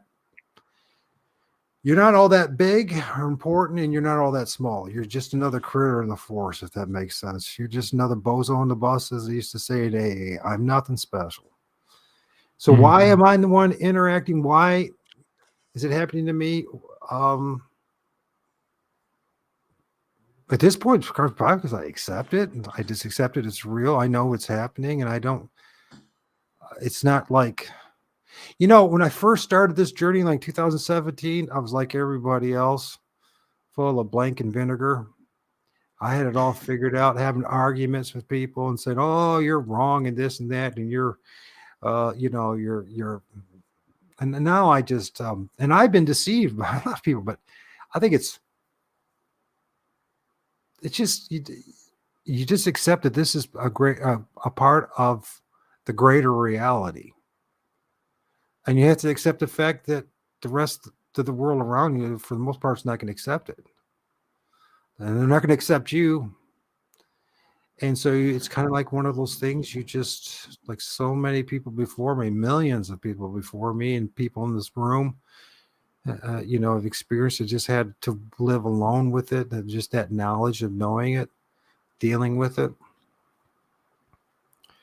So, so humility, compassion, I have a different attitude with these things today, whereas I used to think they were all demons and they're all evil and it was rebuking all the time. Now I'm just like, these things, there's some evil ones, or they do evil things, and there's ones that, I mean, I've been in their presence and didn't feel any fear, and didn't fear any of that dread that people talk about when you're experiencing pure evil. And the problem really is not them, it's me not understanding fully what I'm dealing with, and not having anybody. And I don't think anybody actually can do this for us except God, the creator, whatever you want to call him, or her, or it, whatever it works for you. The spirit, this great spirit. I think the only one that can walk you through this fire, this is him, is it, and them. And then you kind of learn that, it's like, well, probably most of them, they're ugly looking compared to what we, and they're kind of offensive looking at times, and they might stink and smell. And then, but has any of these really personally hurt me? No. Has any one of them actually damaged me or threatened to kill me? No. Now, did they torment me those 3 days? Yeah. And maybe if I would have known better what I was actually dealing with, it might not have been for 3 days. Maybe it was necessary for me to do that, to come to really believe in God and in the spirit realm. You know what I mean? For whatever reason, because I probably, if these weird things didn't happen, I probably wouldn't believe. I would be like, oh, so you say it, so I mean, for whatever, that's what you believe, right? Like anybody else would do, right? But now I know, and it's like so many other things in life. You once you know, these are, there are, especially when it comes to spiritual realm and these in supernatural realm, which people make fun of because we've been conditioned through the public fool system to think that none of it's real. You can't expect other people to embrace your journey because of where they're at in their path. It's not because they're bad people. It's just because they've been. Hey, look, I wouldn't believe the stuff either if I didn't go through it. I would think this was bat guano crazy. You know what I mean? I would say, maybe you should go see a shrink. But, it is what it is. And so I think it's just embracing it. Now, I mean, believe me, there's a lot of times when I don't like spend too much time in my front porch because I sense the presence of others. And I prayed and had done the holy oil and everything else. And then you just come to terms to say, you know what? They're there and they're not going anywhere. I'm not out to get these things. I'm not out to try the, you know what I mean? It's kind of like, it's like they're part of the decor, they're part of the environment. To me, that'd be disrespectful, but they remind me of the squirrels and the birds and the animals. They're just part of the creation. And yeah, at times it doesn't feel good to have these things staring at you. You say, hey dudes, can you leave me alone? I've had enough of this. You know what I mean? And Mhm. other times, they're not there, and it all depends on the night, the day, but they're there. I mean, and I strongly believe, and it turns out that my elders, I didn't even know this, but it was something that I was taught for seeing that these things live in the trees. Somehow, some way, they use the life force of the trees. And so, but anyways, this is one image I want to share with you. This is the same day or the day after. Now, this is across the street. Now, this is, you can see it's magnified. I use my P900. There's the make believes. Now, I don't know if you've got, and I did not change the color at all on this one. You can see still got the green and everything. Mhm. I don't know if you guys can see this entity. Well, there's the eye, there's the iris, there's the eye, there's the eyelid. That's the upper part of the eye. You can see the olive shape of that eye. And you can see it's almost, and by the way, the camera's not being moved. It's on a tripod. Okay. So then if you see all like these long things going on here, there's actually an entity right here too, the smaller. You see the two eyes, the dome head, and it's not by itself. But the thing is, you definitely, and then there's another eye right there. Yeah, you tell me what that is. Now, people talk about seeing giants, right? Right.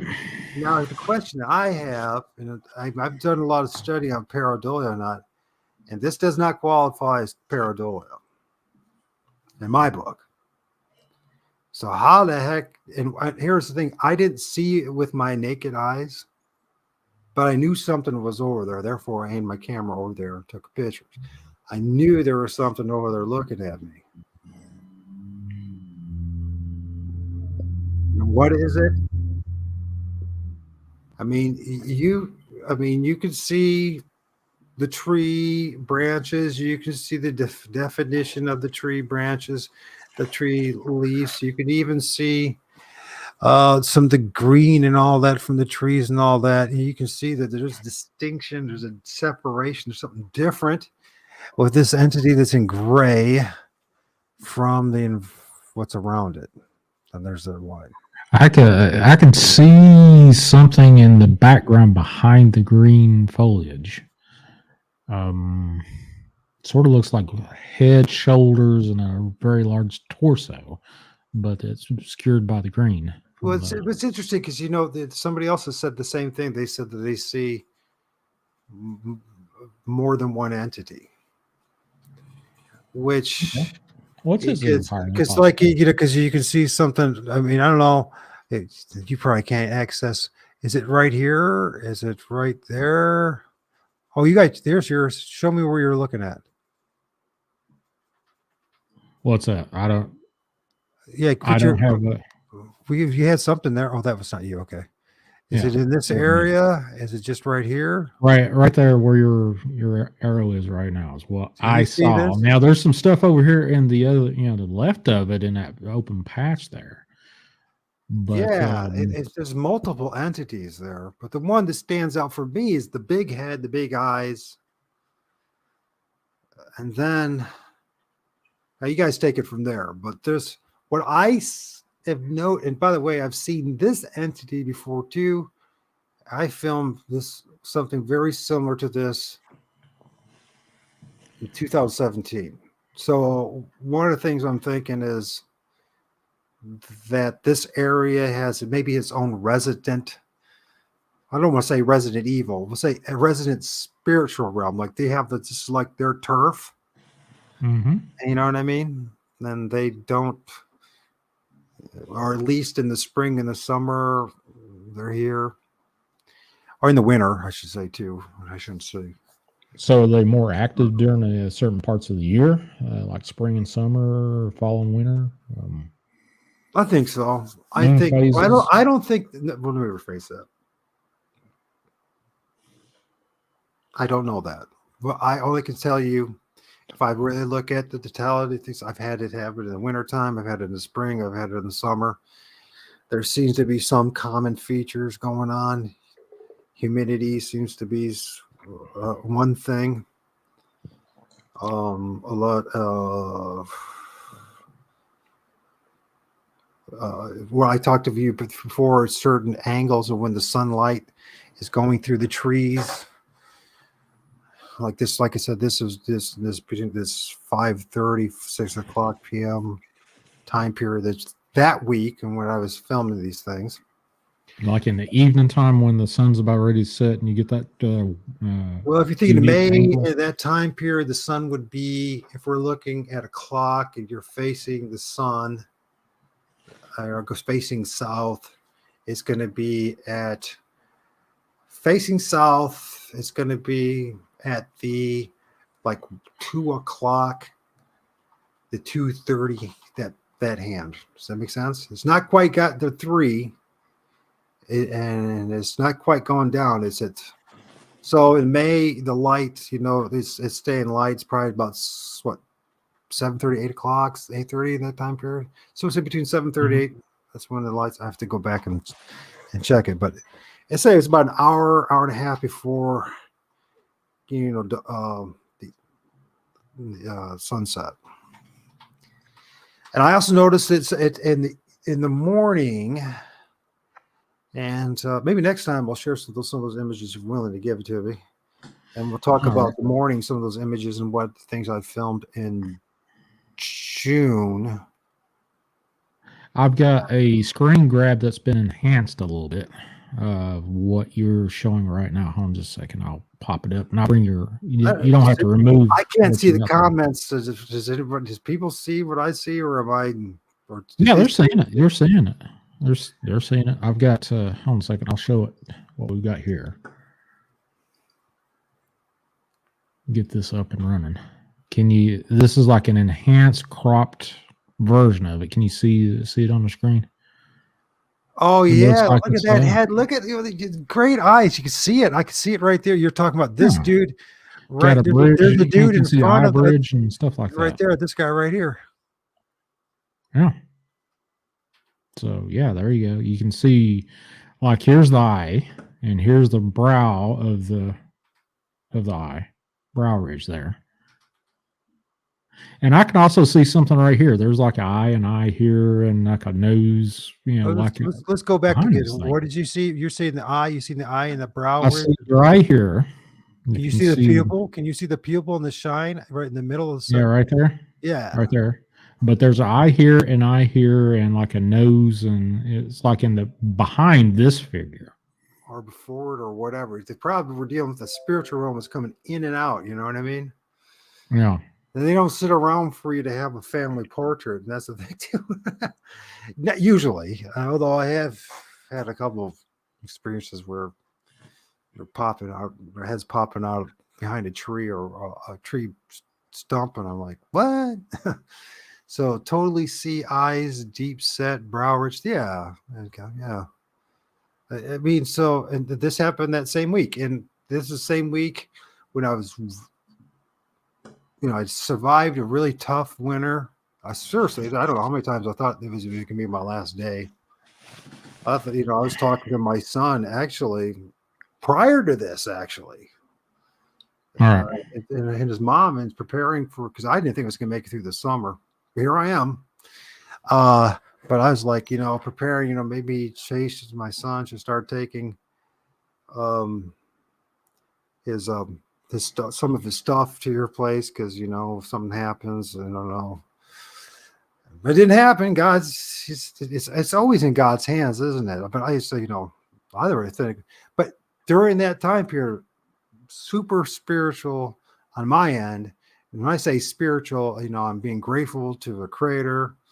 I'm thanking him. I'm asking him how his day is. I'm really, the Lord of all spirits. I'm really positive. I'm making up songs, chants, my own thing, my own voice. Yeah. And things just went wow. And it happened again. And like, there is a correlation between this. For me, at least. I can't say it could be for everyone else because I can't walk in your shoes. But for me, when I'm starting to really focus on the creator and I start talking about the Lord of all spirits, the creator God, and I don't know, man, I used to be really judgmental to a lot of people about this, that, and the other, their walk and whatever it may be. And after all this, you know what? I'm just not going to do it. I'm not going to judge anybody more about it. Everyone has their own walk, and I'm not better than anybody else. I'm not smarter than anybody else. I'm not more righteous than anybody else. I'm not anything. I'm just another critter in the forest trying to get through another day, hoping on the other side there's there'll be greener pastures, right? And meantime, in the valley of death, whatever, just darkness, you just have to get through it. So, and just embracing this part, I think when I was starting to accept, there's another thing I noticed too. When I embraced this and said, "Okay, it's real," it's like, and you hear this from other people too. They'll say, "Yeah, once you get to this point with the humility or just a more positive vibe, that more things are revealed to you, and you can stomach things." Because when you first see this stuff, to us, it's like seeing. It's like being in a cave full of ugly insects. I know it sounds terrible, but because they don't look normal, they're not what we're used to. We see them as monsters, right? Based on our own understanding, and at times they probably are literally monsters, just like human beings, right? But you just get to a point, you're just like, it's just part of the creation, and I just have to accept it, even though the rest of the world around me won't. Or not everybody, obviously, but for the most people, how could they? How can you accept my reality unless you had something similar? You know what I'm saying? Well, in my near-death experience, the angels that I had interacted with looked horrible for the majority of it. They could assume pleasing shapes. They could assume just about any shape they wanted, but to describe them, they looked horrible.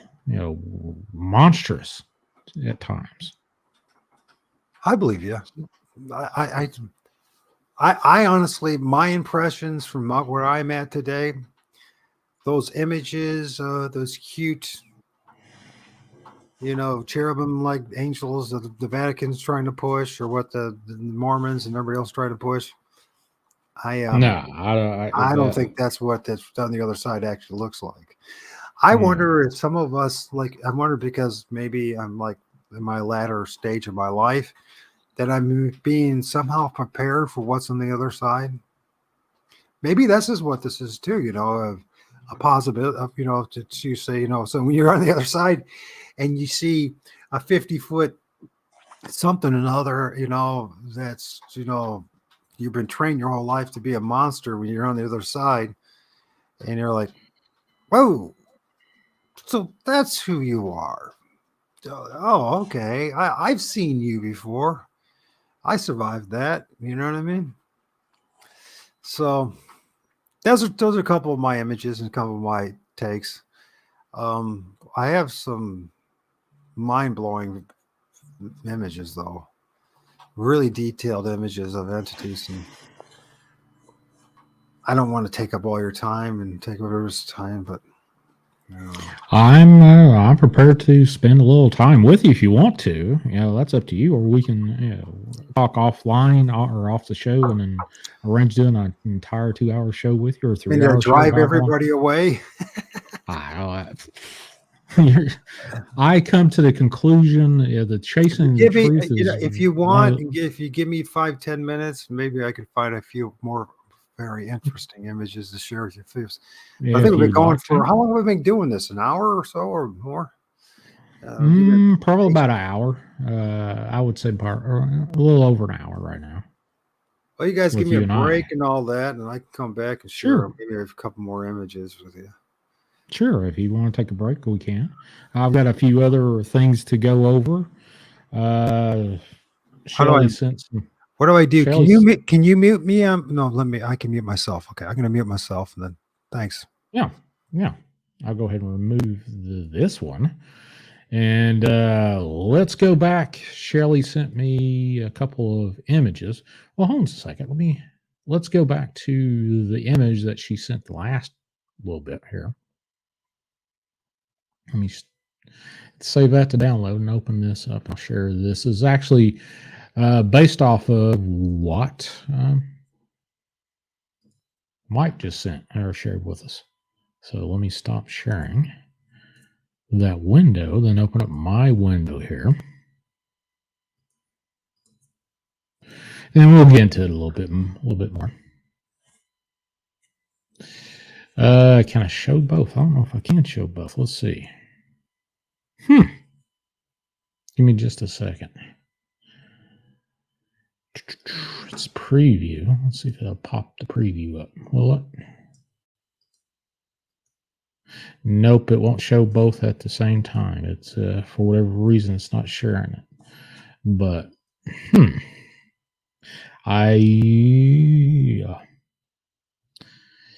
So anyway, what I am seeing here, we'll just go back from, I'd have to stop sharing it, but this is the original just cropped in from showing the brow ridge and stuff. And then the other one was enhanced coloration.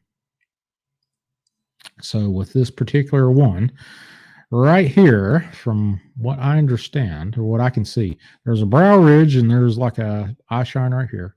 I see a couple of eyes, if not more here. There's, now that I can see it from this coloration, there's quite a bit of stuff. Now, is all this pareidolia? Sure, why the heck not? But I do see a brow ridge right here, and I do see a big old freaking eye. And probably the cheek, the high rise of the cheek right there below this eye. And then you can see the well-defined, and you can see maybe the part of the nostril right in here. I don't know if I'm looking at it correctly, if you see anything like that. And it's in the side-by-side. Okay, that's cool. Appreciate that. And we'll get side-by-side and see if there's I can see. I wish I could show this. Wait a minute, I could probably, hold on a second. I actually have a computer program that will do that. Got a photoscape here, and then we'll open up both of these. And then open, come on, boy. Son of a gun. Let's see, download. That's what I'm looking for. Downloads. Sean's MacBook Pro. Download.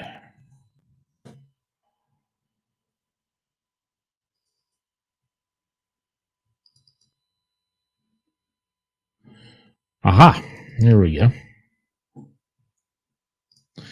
Save that to downloads and then perfect. Open that one up. What in the world can I do? Hold on a second. I'll do this right here. Pop this up here. Yeah, okay. Sorry about this, folks. It's part of the fun of doing this on the fly when you find some interesting stuff to share. So here, let me go ahead and stop sharing here. And then thanks, Shelly, for sending that to me. She was kind enough to crop them both together at the same time. So here we go. See if I can, yeah, there you go. A little bit bigger on both sides. You can see, let me enlarge this to full screen here. There you go. So you can see, actually the coloration, how do you open your third eye? I have no clue. I couldn't tell you, Holly. So on the right here, grab this up here. You can see a little bit here.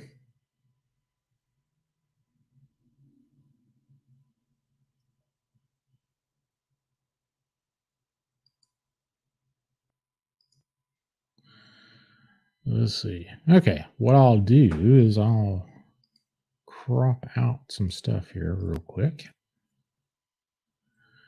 and do downloads.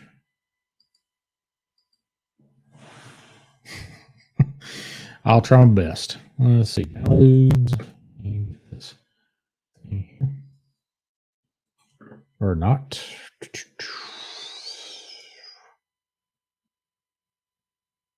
What the heck's going on here? Yeah, all right. I think you got it now. Maybe.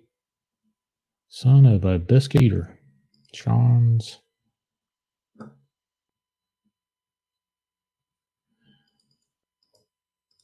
Hey, give me just a second as I'm doing this. I know Mike's doing his little thing. Template audio high. No, I don't want to go there. Why can't I do that? Hold on just a second. Cancel this. I think I can do it this way then. Copy, save to download, open the image here. Yeah, image. And then go down here, drop it here. And then I can crop all this crap out right here. And there we go.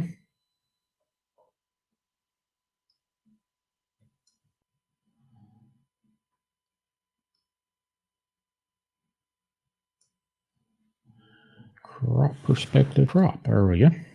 All right. Now what I'm going to do is share this screen, which has got everything cropped out, I think. Close. No, don't close. Son of a gun. That ain't right. What the heck, man? Open.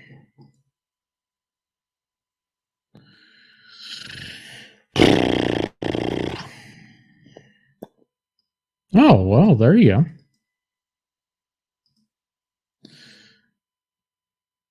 Whoop. I think I can do it this time. Aha! Here we go. So download and then go this way, open it this way, and then click and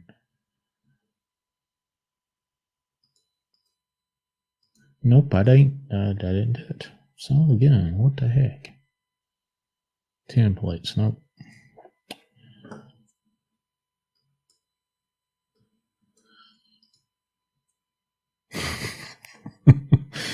Well, let's see. I can do it this way. There we go. Now we can crop this out, and I will show you the screenshot here in just a little bit. Crop. There we go. Awesome. Now I can do it. Let me share this with you guys. Thanks for holding on for just a second. Just let you know I'm back. So. Oh, okay. I'm going to show a cropped version with both of those particular things. Screenshots of what you showed earlier in two different, colorations kind of deal. And I can increase the size to just about anything I needed to do. But there you go. Here you can see, like if you can see, does it show this? Yeah, it does. Cool. You can see it on the screen there. I can flip back and forth real quick, actually. Go here and here, back and forth. You can see eyes over here. And then whatever this is, I think there's probably, like I said, multiple entities there. And I agree with you. Once you get into the spirit realm, 3D, 4D, 5D kind of melds in together, and you kind of wonder, well, what the heck am I looking at? I'm thinking, I'm kind of on the fence. Oh, yeah, there's mine. Might be a bear bone. At times, I think it might be a bear. You've got my audio in the background there. Yeah, I'm trying to turn it off. I'm sorry. Oh, okay. That's cool. My fault. Okay. If you're interested in something that's going to be a pretty mind-bending, mind-blowing experience, I'm ready to share. Okay. Share screen. Share. And add this. There you go. I got you. This is one of my Facebook groups. Everyone go join if you want. share your images, whatever. It's just called Bigfoot as a Spirit. And then you can see this stuff. You can see these images. This is something that I took. Let's see. What's it say here? And I said evil looking, and it is evil looking to me, but that doesn't mean it's evil. It just means evil looking. It seems like Bigfoot body. Anyways, you can look at that. This was back. This was not in June. I'll show the June images another time, but this is in May the 21st. So this is like a week afterwards. So, Mhm. and this is in my neighbor's yard. Let's see if I can expand this. How do you expand this?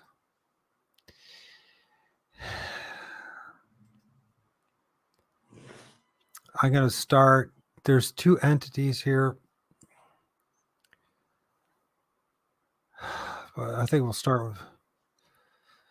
This is the rooftop of my neighbor's front porch that lives behind me. If you look real carefully, there's a big black eye here and big black eye here. There is a nose right here, and you look at this. There's mouth and his teeth. But we'll go with the baby one first.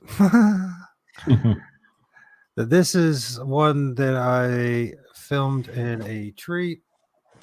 On top of the tree there, was a magnolia tree, I believe it was. That's what it is. It's a cherry tree. I think it's cherry tree is what it is. If you see the size of this entity, before we might not be able to see it yet, but I will point out this. But notice the leaves, the size of the leaves, to give it scale. Right. So it's not big, right? So I think it's some big monster. There's one black eye here and another black eye here. Sort of looks like a skull, maybe, to me. Well, there's the head, Yeah. right? There's the hands. You can start seeing the hands. There's a hand right here, and you can see it. That's a fingernail. There's a hand right here, a hand right here. Fingers, I should say, to a hand. There's the mouth. Now I don't know if this is one of those things now.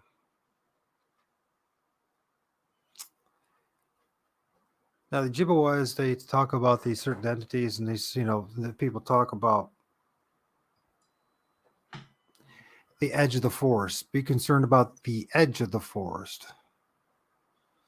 People beware of the edge of the forest, right? Mm-hmm. And they talk about. They do talk about. They call them the evil ones. They do Wendigo. Oh, I don't want to say that. Don't say that. You guys know where that is. Don't say that. So we said it once. That's it. Anyways, then it might be superstitious or whatever, but if you say that too many times, you'll end up having problems. That's what they say. Whether it's true or not, I don't want to find out. You know what I'm saying? So, Right. But if you can see, this is like. Some people say, well, that's a demon, or I don't know what it is. All I know is it's an entity, and there's no creature in my neck of the woods that even looks like this. This cannot be a baby opossum or raccoon or anything like that, or a baby flying squirrel, anything like that. You can see where it is. It's nestled in these leaves. It's a little blurry because I'm not. Resolution is losing all the different sources that you use. And I don't know, do you see the eye? The big Let's red black see. people? One up in the upper left-hand corner. Is this what There you're is talking about? that would be the retina. Oh, This would be the whole eye right here. There's the other Right. eye right there. It's nestled in there. So it's got like a black iris, is what you're. Yeah, I think Square. people talk about what aliens look like. Mm-hmm. All right. And I know it's not the traditional looking of what people say aliens look like. But that doesn't mean they aren't similar or the same thing. One of the things I've discovered from mainstream media and for what they push on us, that pretty much a lot of their images that they want to push on us, that they want to sell to us, are maybe not as accurate as they are portraying. Okay, that's my perception of things. Am I right? Well, they got it so refined, filtered. All the stuff that, like, if you take space photos, they've already filtered and re-imaged and CGI'd it until it hardly looks like anything. And then they'll say, "Well, we've got this is an X-ray vision of this particular galaxy or star or whatever," but that's Right. not actually the real image. So yeah, I get. Oh, that's absolutely true. I mean, I could show you some fascinating things that I filmed in the stars, entities. Anyways, I did not. There's no color enhancement. This is about 60 yards from my back entrance in my neighbor's yard. And my neighborhood is full of large, very mature maple trees, silver maples and ashes and walnuts. And I think there's an association with them. These very more mature trees Mhm. and having these kind of interactions. I think, I'm just, our ancestors, whether Native American or even European ancestors and etc., always talked about the man in the and not only the man in the woods, but the man in the tree, right? The tree man, the green man, etc. There's a lot of different names for it, but anyways, um, this is not color enhanced. This is, like I said, 50 yards away. You can see the size of the leaves. Notice that they we might say how they blend in or being camouflaged or absorbed. They seem to, because this is a larger one of these things. That some say is maybe one of the evil ones. I don't know if that's true or not. But you can see, and what's weird about this one is kind of like the cross between this bug and alien-like thing. Some people talk about it's the primatus thing, or whatever. Almost looks like a primatus. This thing is nestled in these branches here, right? And the leaves. The roof here, this would use this roof in the front porch, so it's easily 12, 14 feet, going up to about 16 feet. So if you just have this, you just at least this is the height of we'll say, to be conservative, about 15 feet. Sorry about that, folks. It's from my friends from Australia. We're on Facebook too, so sorry about that. So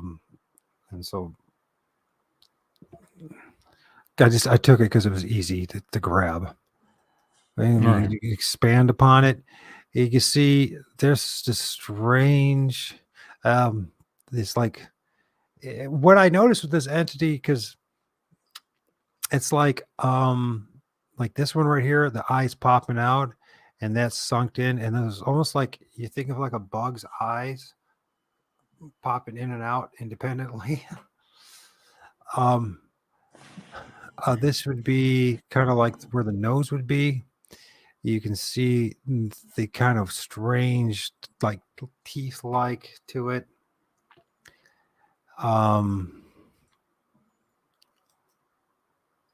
Let's see. It's not my only images. I just grabbed these because they were just for access. I just wanted to show you something a little different that's in the trees and in the woods. And I mean, you tell me what it is. I honestly couldn't tell. Let's see. I've got a screen grab. What I'm going to do is I'm going to flip it negative. I can't really see anything negative on that. Oh, wow. This really brings it out. Let me show you this. This is actually Did you get the particular picture. Did you get the smaller one that I call the baby? Yeah, the smaller one. Yeah, hold on just a second. I'll share this out. Yeah, that one. I've got that one. I changed. Let me share this out. Thanks, Shelly, for doing that. But here's what I've got. If you can see that, I flipped it to black and white there. And I can do all kinds of different little things. I can bloom it out a little bit or whatever. It looks alien to a certain extent. You know, what we were conditioned to think what aliens are. People, they talk about there's a connection in the spiritual realm with who? Aliens and Sasquatch, right? You hear it all the time. And orbs. When I filmed this, it was the 21st. I don't remember now. I do remember this. And this was like in the morning time. This is about like around 11 a.m. And I was doing, once again, I was talking out loud and I was singing and whistling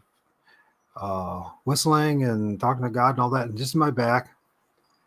And I just started taking stills, and this is just some of the things I filmed that morning. So, yeah. I don't know what it is, but it definitely doesn't look like you would think would be out in the forest. If you could go back to my screen share, and then you can see them, the three pictures together. All right.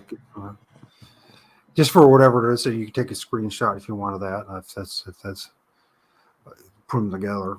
And yeah, I mean, like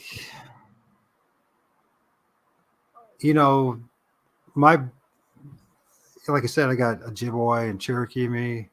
My big brother's seen Sasquatch in Humboldt County, no, Butte County. It was real close to where Brown Dwarf is, and where there was a lot of sites. It was real close to where the Patterson film. He saw Sasquatch with his oldest son when they were horseback riding. They saw them on the other side of the stream. And that one seemed more physical, if you will, than spiritual. He said that they actually was messing around with a big tree trunk. It looked like it was looking for grubs or whatever. And he seen as a young child these little green men. He called them little green men. Now, is there a possibility that what we're looking at here could be what people are perceiving as little green men? All right. Or aliens? Possibly. People describe these things, some as looking like primantises, or some looking, they got big black eyes and a big head. And I wish I was making this up, and I really wish I was that what I'm seeing is not what I'm seeing. You know what I mean? To be a lot easier, but but I also feel that it's my responsibility to share with people what's might be really going on out there that the others aren't really talking about. And I talked behind scenes with a few of the guys that have been around for a while. And they, off camera, off audio, they say, yeah, there's a lot more going on than what we're letting on, because A, they don't want to deal with the ridicule, and B, even more importantly, they don't want to deal with what comes along with sharing this.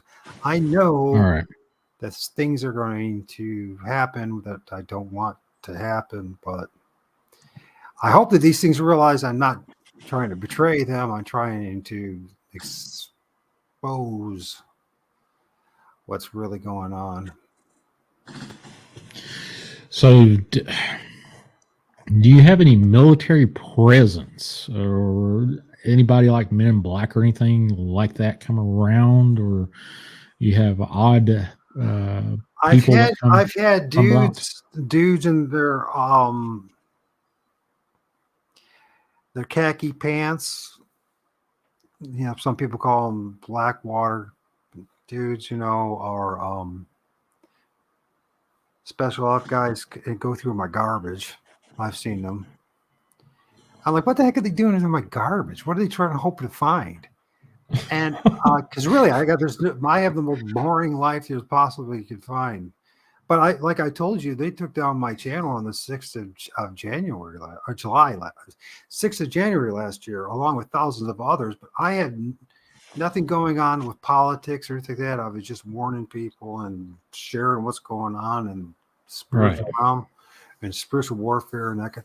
And they just took down my whole YouTube channel. I used to have thousands and thousands of subs. I can't even. You can see all the videos I post since, and it's like I've been so shadow banned. So something I'm saying or doing, somebody's concerned. Why? Well, they're not telling me, so I don't know. I don't, except that maybe I'm talking about something that we shouldn't be talking about. Maybe they don't want us to be talking about. So, let's see if I could.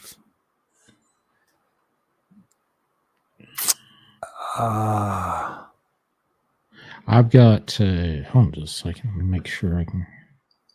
That one picture that you just highlighted and did all that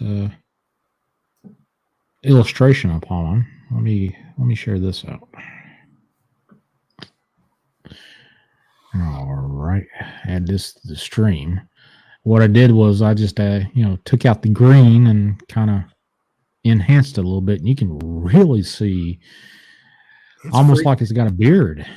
The eyes and the beard. It's got like these teeth that like buck teeth, or like, you know, it's almost like it's plants, like plant based, like the mouth and everything. It's like it's something. It's like it is part of the tree, that, if that makes any sense. My impression is that these things absorb the life force of these trees, somehow transfer that energy into themselves, and when they've done enough of it, they could even manifest in the flesh. You think about it, trees, and you start thinking like neurons in your, somebody who has MS, what I have is, deterioration of the myelin sheath, or my nervous, the webbing. And if you look at neurons, think of the trees as like the neurons, the neural links, these, they're connecting the ether to the ground and to under the ground into the water, with its branches and with its roots. Right. And these things, Right. And we'll think a little bit now of perspective of, say, how the Abrahamic faith view things when it comes to spirits and jinn and whatever. This whole thing about possession, and how, people will, these, not all spirits. I don't believe all spirits are this way, but there are certain spirits that want to attach themselves to us. And to Actually, I have commented that in private. I can see sometimes during the day, I can see these, like parasitic blobs that run around, and they look like they want to attach to something. Yeah. Like amoeba, almost like amoeba, but not exactly amoeba kind of looking things. And it was interesting is that the Holy Scripts compare human beings to trees. In fact, they describe people. You remember when Uh, the man receives his sight, and God rubs the spittle and mud in his eyes, and he says, "What do you see?" I see men as appear as trees. Hmm. And then you just think about, that the trees and plants, everything has its own life force. Um, and if you are an entity, some people call them archons, spirits, whatever, demons, devils, whatever. There's multiple names for it, but these things have in order for it to manifest more into the spiritual realm or the physical realm, they need something to draw that out. You know what I mean? And since Mhm. if it can't be in human beings or animals all the time, well, what's the most abundant thing in this world? Trees, bushes, grass. I mean, maybe another time I'll show you what it looks like a baby Bigfoot manifesting out of the ground, the head, and you'll see it. It's not some blurry thing. It's clear as day. And how does this happen? How is it that these things not only pop out and in out of trees, but travel through trees and branches, and the trees don't always break? And so, what's going on here is much more complicated than just tree knocking and just, uh, Well, you know, here's me thinking out loud. Tree knocking. Could that be possibly a portal within a tree or bush or something like that popping open and you hear the wood knock? And I that's what think we interpret it? we're real close to it. I think we're both close to it. I think when you think about a lot of times people end up seeing things after they hear tree knocks or they start feeling things or hearing things, right? Mhm. Something parallel following you or something, I don't know if it's necessarily chasing you, but around you.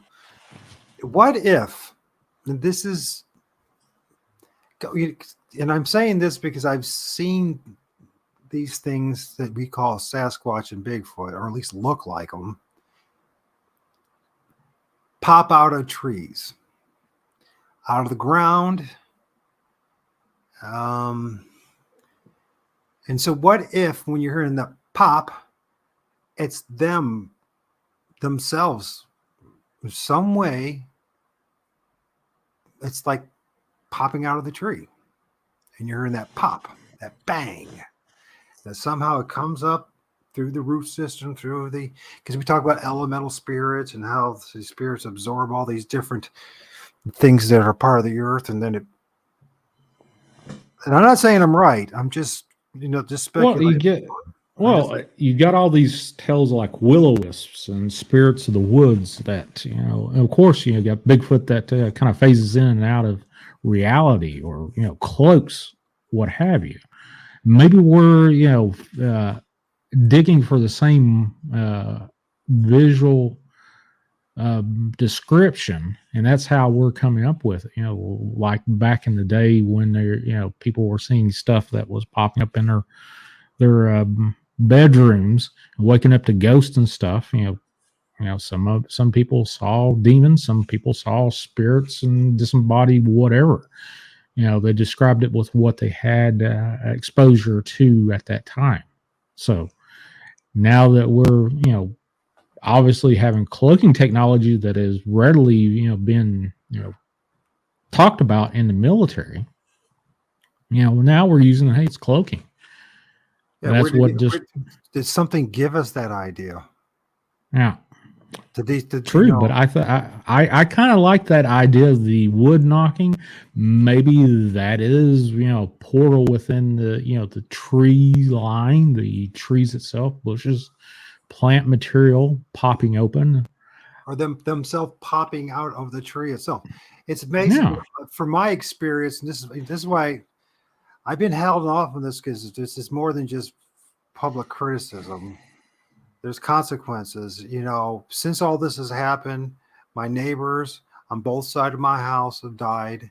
Numerous trees have died.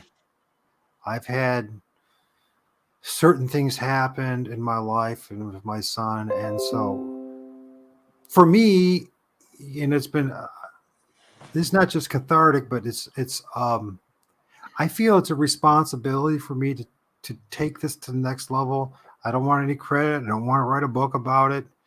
Sometimes I think about it, but I have never done it. And so it's just more fantasy and, the ego, but I just take it to the next level because,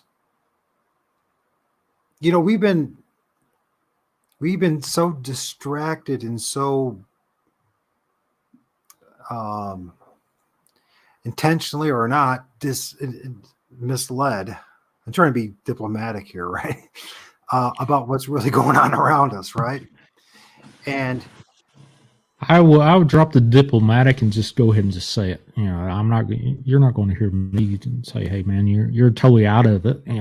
The stuff that I write about my near-death experience, everyone that I have shared, there's a handful of people I shared the writings with. I'll say, "Hey, I think I'm crazy because I just wrote this, and it looks weirder than hell just to write it."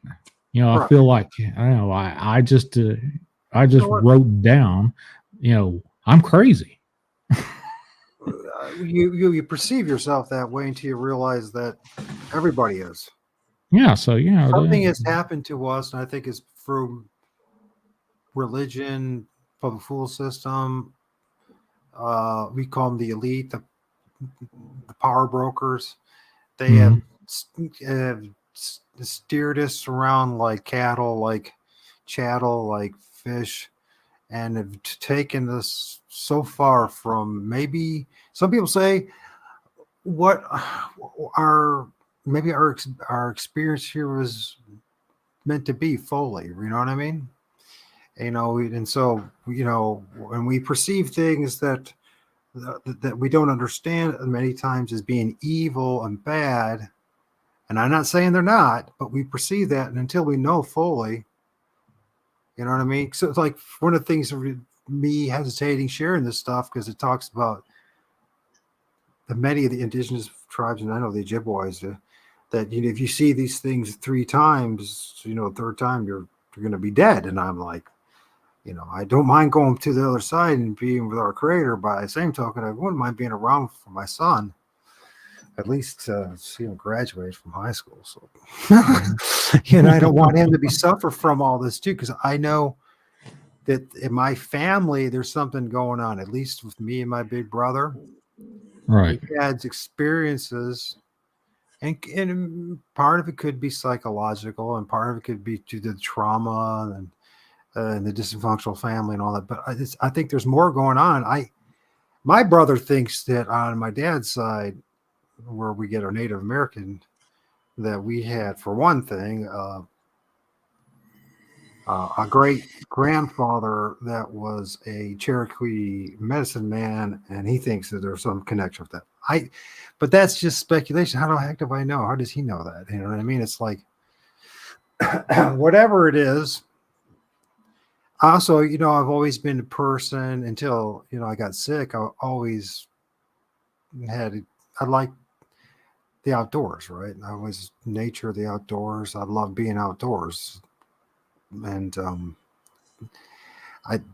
is that something? I don't know. But anyways, I want to share one more thing with you guys because I'm going to show how the diversity of the spirit realm around the trees are and different sizes. Now, if we look at the next images here, this was filmed around that same time period. I don't know if you got it. Well, you can see it's June 16. So this one had to be before, or the last one, which a week before, I guess it would be. That would be 5 days before. So I probably filmed this on the 15th of June. Oh, so this is not before, this is after. This is one of the images I filmed in June. Let's get my time right here. So we just saw the previous images were from May of this year. This is now from June. And this is time period when no, I can get my time right. This is actually filmed in late May as well. Well, I know that because you can see the helicopter seeds from the maple trees. So if you look at this, now I have not changed any of the color on this. I didn't try to change, alter any of the stuff. I wanted, and there was no movement on my part. This was taken on my P900 on a tripod. And see if I can expand that for us. And I want you guys to look at a couple of things. There's several entities here, but the two that are most important is this guy right here and this guy right here. Oh yeah, I can see that. Now they are extremely small because you see it's the size of the leaves, and you can see the helicopter seeds of these entities, whatever they are. I call them spring maple spirits. It seems that when this time of year they're able to film these things. So, you notice they'll have like this they're like a troll doll type things. It's weird. They almost seem like they have a mask, but they don't have a mask. They have like a Fu Manchu beard, and they have this crazy red hair, or like froish type. Can you see that? The hair, first of all, the reddish hair. Yeah, I can see the hair. Yeah. This guy, here's the eye. You can see, and you can see the eyelid. You can see where the like little round circle around the eyes. There's another one. You can even see kind of like a Fu Manchu beardish type thing. There's that mouth, and there's another one. Now I did enhance this. Actually, there's another entity with them too that's in the middle, but it's. It looks like What I'm sharing with you is very distinguishable. You can see the faces. You can see the whites of their faces. You can see the gray Fu Manchu beard. Mm-hmm. You see, it looks like beard because it just and there's the eyes, and so right there at the left-hand side of the picture, right next to the helicopter seed. Right there, right, yeah, that reddish right in there. That looks like something right there. That you just circled. There might be something there too, and you're more willing to take a still for that if you want. And you want to take that and see if you can find something in there. I mean, as long as you can see what I'm seeing, and if everyone else can see that there's something going on there. There's at least two entities here, right? Can we see that? And this is not leaves, and this is not helicopter seeds. These are, I don't know what the heck they are. But we don't. I live in Northwest Ohio on the border of Michigan, and we do not have monkeys. But we don't have spider monkeys, and we don't have little baby monkeys. All right. So what is it? No clue. No clue. But it's a great example, once again, of the spiritual diversity that's within the trees. Now, some people say that Bigfoot, when they see big things big like this, they'll say that, you remember, you've probably heard this, the descriptions of these Bigfoot having kind of like these features, right? The kind of flatted nose, the Fu Manchu beard, and the, red hair. I'm not saying they're Bigfoot. I'm not saying that. I'm just saying people have seen things similar to this. There's that one video that's been traveling around for a couple years now, and you'll see this Bigfoot, this supposed Bigfoot on all fours, and the guy's in his car, and it's for a few seconds. I don't know how long it's, and it's in the high grass. And it has like long Fu Manchu beard on both sides, and it ends up walking towards the guy, and the guy freaks out and takes off. Right? You know what I'm talking about? If you don't, I can find the video for you, but it's been around forever, and you've seen it, and everyone's seen it at this point. Has been paying attention. So, because some people say it's not real. I don't know. It looks kind of like what it is. So. And this is another picture of that same two entities. And you can see, well, I don't know if you can actually see it, but if you look a little closer, there's other things going on. Mm-hmm. What I'm trying to demonstrate to people is I didn't alter the color, contrast, lighting, or anything. And you can see the size of these things. There could be something right here, but I'm not going to say for sure, but it might be something right here too. And there's probably something right here too. Well, you got a lot of, the reddish brown. Yeah, that kind of stands out in that field of green. Now, this could be also a possibility. You see this one with his head, that this might be part of its body. I'm not saying it is, but it could be part of its body. If you can picture this. So here's the head, the face, and maybe this could be an arm. I'm not saying it is. And legs. So it could be part of it. It could not. It's not enough detail for me to say definitively what it is, right? But if we can say that there is something that looks like it has a head. And I notice a lot of these things that they talk about disembodied spirits. And then maybe they were kind of talking these things or something like these things.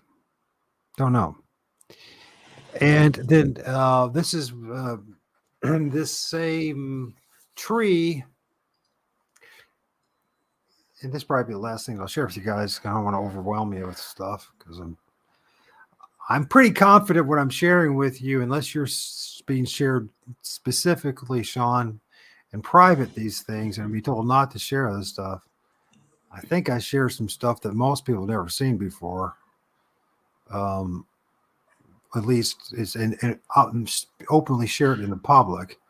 So I can see a face in the right corner, probably about a quarter way down.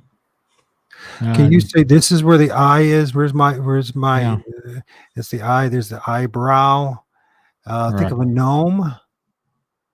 There's the pointed head. There's his nose. It seems like it's like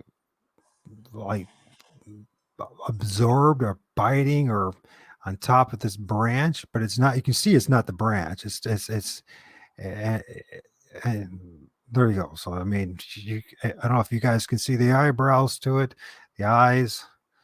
This thing looks like it was moving to me. It wasn't staying still like the other ones. And so you have this, if you see like right here, there's actually a blur and there's like an eye right here. You see the eye, the iris?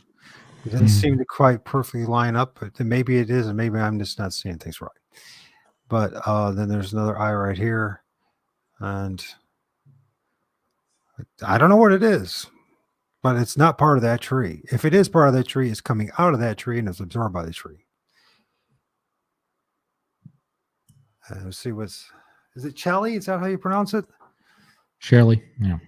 Shelly? I've got the picture. What does it say? High old religion, extraordinary perception and photos. Thank you. What do you think about hexatonal lines and energy related to portals, cloaking, etc.? I sent Sean a picture. Are we talking about like the ley lines and that kind of thing? I'll show you the picture that she, so you can have a reference. Well, I definitely, I didn't get a chance to photograph it, but I saw one open up. You know, the video, the images of the ones that looked like aliens. Right. Later on, and this is what she's referring to, the energy lines. Well, there you go. Now take that out of a human being and put it in a tree. And trees have like their own vascular system, they do. They actually even have something that's very similar to a nervous system. And as a human being too, but I'm probably missing what she's saying, but I can see like the chakras. Is this chakras? Possibility. Yeah, I think of pressure points and chi points and stuff like that. I Yeah. think this is ancient wisdom that they've known in the East and for thousands of years, and I don't think it's wise of us to dismiss it. Of course, we got to be aware of such things as the Kundalini spirit, as they say. But then again, do we really know what we're saying when we talk about the Kundalini spirit? Do we really know what we're saying? So you know what I'm not gonna. That's my Christianity coming out of me, and I'm not saying I'm right, because those same people that warned me about that stuff, many of those same people deceived me and didn't know what they were talking about. So whether it was intentional or not, they did, and I'm not hating on them. It's just what is. But yeah, I mean, when you think about that, and does it have to be with pressure points, energy lines? We talk about Well, chakra in the human body. Why can't there be something similar in other entities? well, what I got from the near death experience was God liked to copy and paste macro to micro. So, if it worked in one scenario, it worked in the other scenario. No matter what size, what dimension it is. So, yeah, I get what you're talking about. I don't know if that was clear as mud or what, but Yeah, and the thing is, I think it's really good for us not to be judging each other and dismiss what. How do you say her name again, or his name? Shelly. Shelley. Uh-huh. Or Sorry, Shelly, I never which seen it whichever. spelt that way, so my apologies. Yeah. I'm not trying to be a jerk. So Shelley, it's not. It's. I don't think it's a good idea to dismiss what she's sharing. And at this Oh point, no, I'm not dismissing it at all. no, I'm not. She's I know. very up on it. I'm Yeah. not saying that. I'm not saying that you're saying. I'm just saying because there are going to be people who are going to like, oh, there's this new age stuff and all that. No, we have been so profoundly misinformed and disinformed and propagandized that we have to all be willing to start working together and brainstorm and figure out what's really going on and what our motives are. Why do we want to know the truth? I think that bringing that stuff up I think it's just like, look, when I started realizing that these things were coming out the trees, and who was I talking to? Oh God, he's my friend and everything. Let me. This is my brain. I'm thinking about 20 different things here. What's his name? Why can't I even remember? Like we did like dozens of shows together. MK Davis. I'm sorry, MK. He'll probably never hear this, but MK, we were talking about this. He did a video about when he was in California, ran across a Japanese investigator about Bigfoot. Or was it no? It was Russian, and the Russian guy did a drawing for MK Davis, and in the drawing he said they come out of the trees. Now this is a Russian saying that from a different part of the world. Native Americans are saying that. How are these things coming out of the trees? Now we look at what Shelley offered us. Maybe this is part of the answer. How they do it, as far as because these if these things are created primarily like energetic beings, if you will, spirit beings, whatever we say, why and if they coming out of these trees and other life forces, how did they do that, and how they doing it? You know what I mean? What are they coming out of the, like you're saying, a portal in a tree? Some would say it's chakra, and some would say something else. I mean, until we get down to brass tacks and start, maybe start respecting what our elders were telling us for thousands of years and stop listening solely to the quote unquote experts of our Western perception or perspective. I'm not saying that we should just abandon the scientific method, but we need to also broaden our horizons, right? And our application of the scientific method. And there's some reason why the mainstream media is not talking this way. Or it's always somebody that's, if they do talk this way, they're like telling you your future horoscope, or for $10, I'll tell you, I hear all this stuff. And Or I'll want flip a card and say, hey, this card randomly says, hey, I got you. But and they want to be gurus, and they want people to follow. And what I've noticed, people who are serious about what they're about, they're not after the following. They want to know the truth. The following will eventually come. It might not. And, true pioneers of the truth realize something. It's not about you and your generation. It's the next generation, and then the next generation. That's how it's built upon, right? Mm-hmm. But if we hide the truth in our generation, then we're delaying the next generation from getting to the next step of this, the next level of truth. I know I'm being philosophical now, but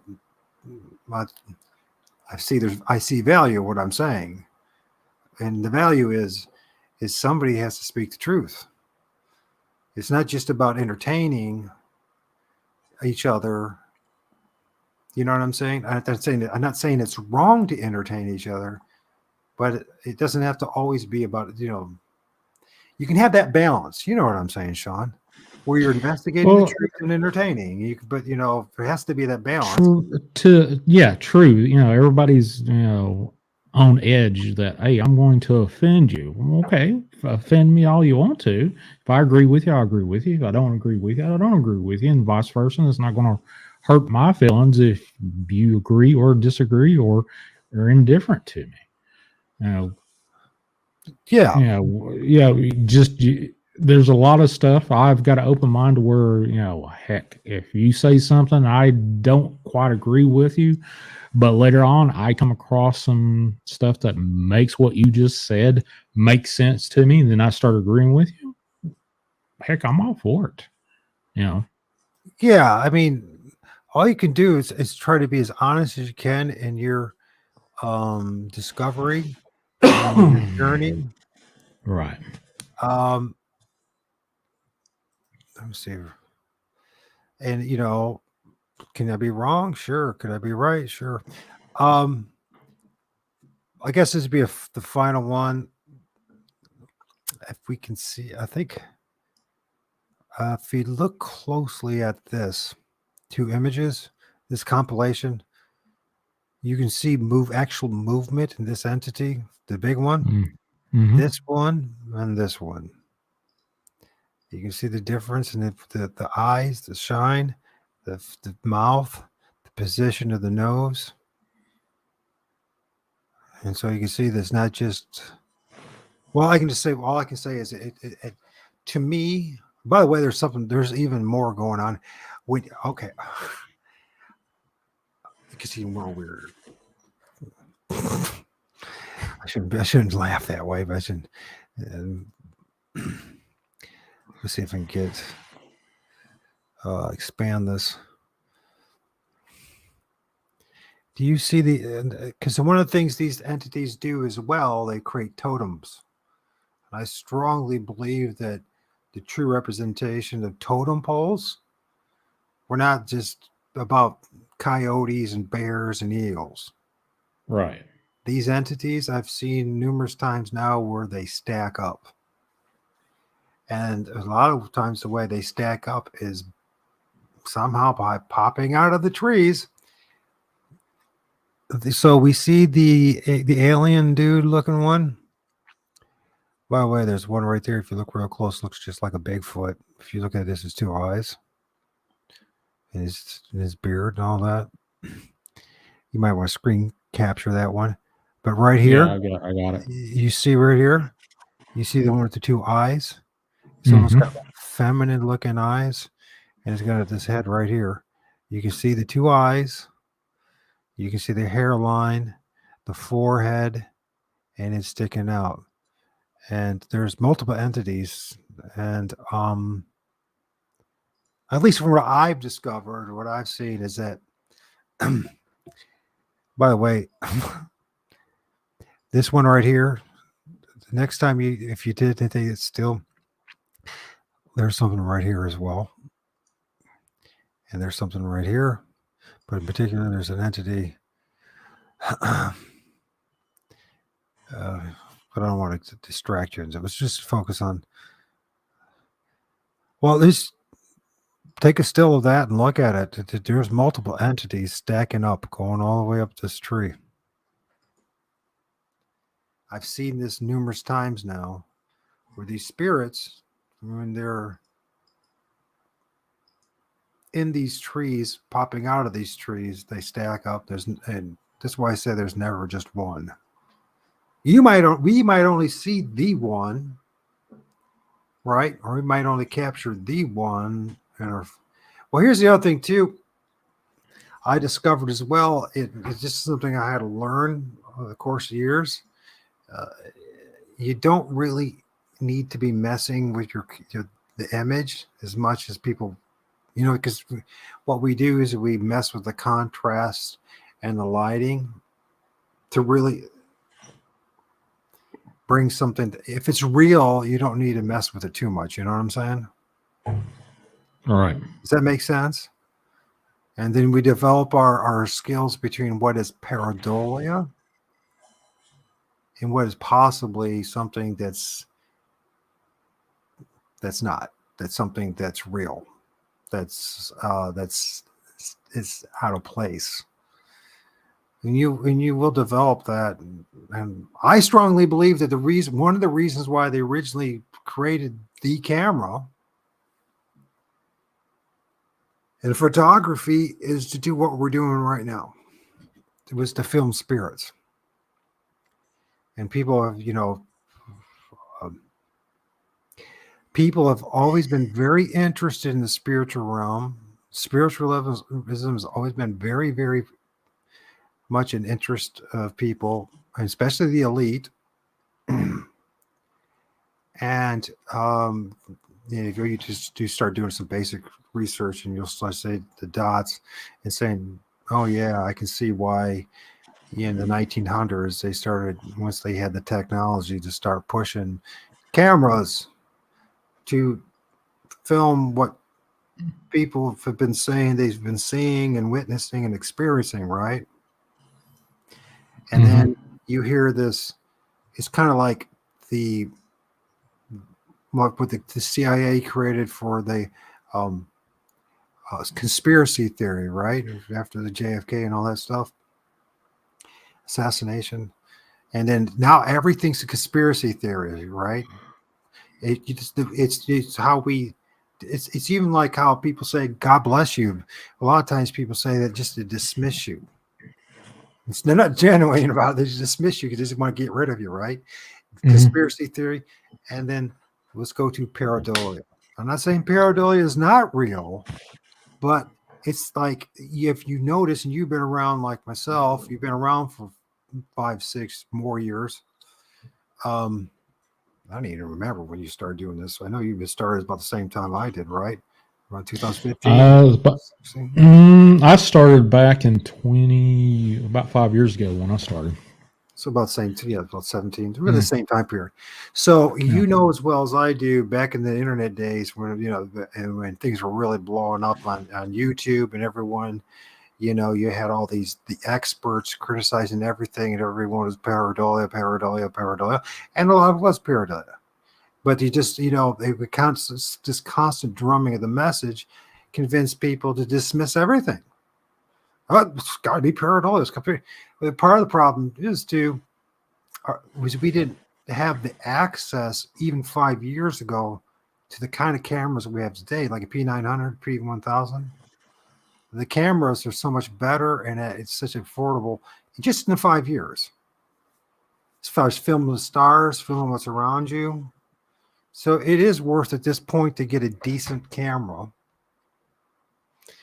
and a decent tripod. And I mean, if you want to film more of this stuff, there's consequences that come along with it, and the consequences are bigger than just people ridiculing you. You know what I mean? Or making fun of you, or dismissing you. You have to get, you get used to being ostracized, right, and being silenced. But the biggest thing is just, you're going to deal with things personally in your life. They're much bigger, much more profound than being ostracized and made fun of, and we're looking at it. Well, society, like for MSN, the people that are trying to steer how we think, they've made us, adopt lazy thinking, which they give you the easy out. Well, that's not science. That, it's pareidolia or whatever. And, the big thing was those orbs that you capture on a lot of video. I agree some of it is dust or bugs or whatever, but a lot of it just don't fit the bill, period. But, I've seen so many people, describe orbs as, hey, it's just dust or bugs. Majority of it is, and lazy thinking is just group all of it in that one catch-all bag of, hey, it's just bugs or dust. That's it. It's just a happenstance anomaly that you can easily put it in there and nobody will question it after that. But you should question it. If everybody's saying the same daggum thing and you got a gut feeling, so no, it's not exactly right. I think you need to go with your gut feeling. Well, yeah, that's some good advice.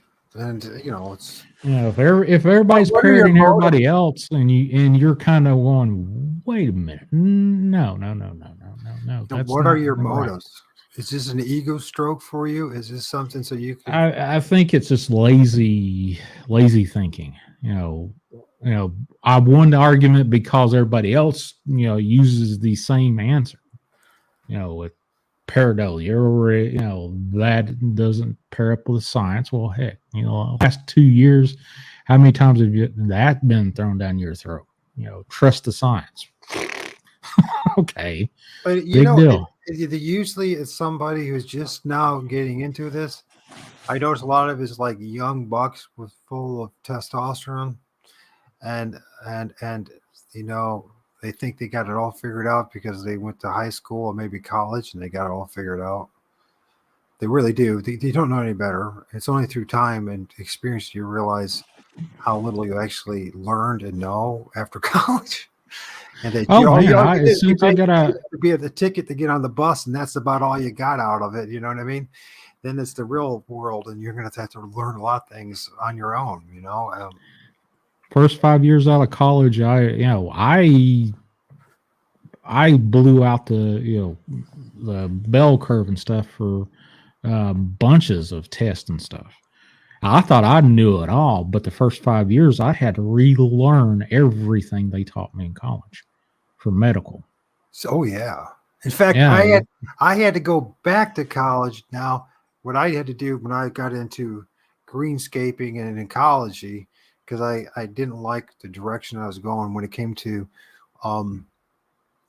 environmental science. I saw the corruption and the dishonesty, and it was all about just it wasn't about really cleaning up the environment. It's just about exploiting the situation for the most part, and from the EPA on down. So I said, I'm going to go into greenscaping, work with developers, and encourage people to start conserving or developing parcels or land, or bringing it back and restoring it. So I had to go find people, professors and people with PhDs in botany and etc., and pay them $25 an hour cash, come and teach me all this stuff, right? Because I could go back to school and waste all this time and spend thousands and tens of thousands of dollars and know nothing about, or I could find real experts and do it. You know what I mean?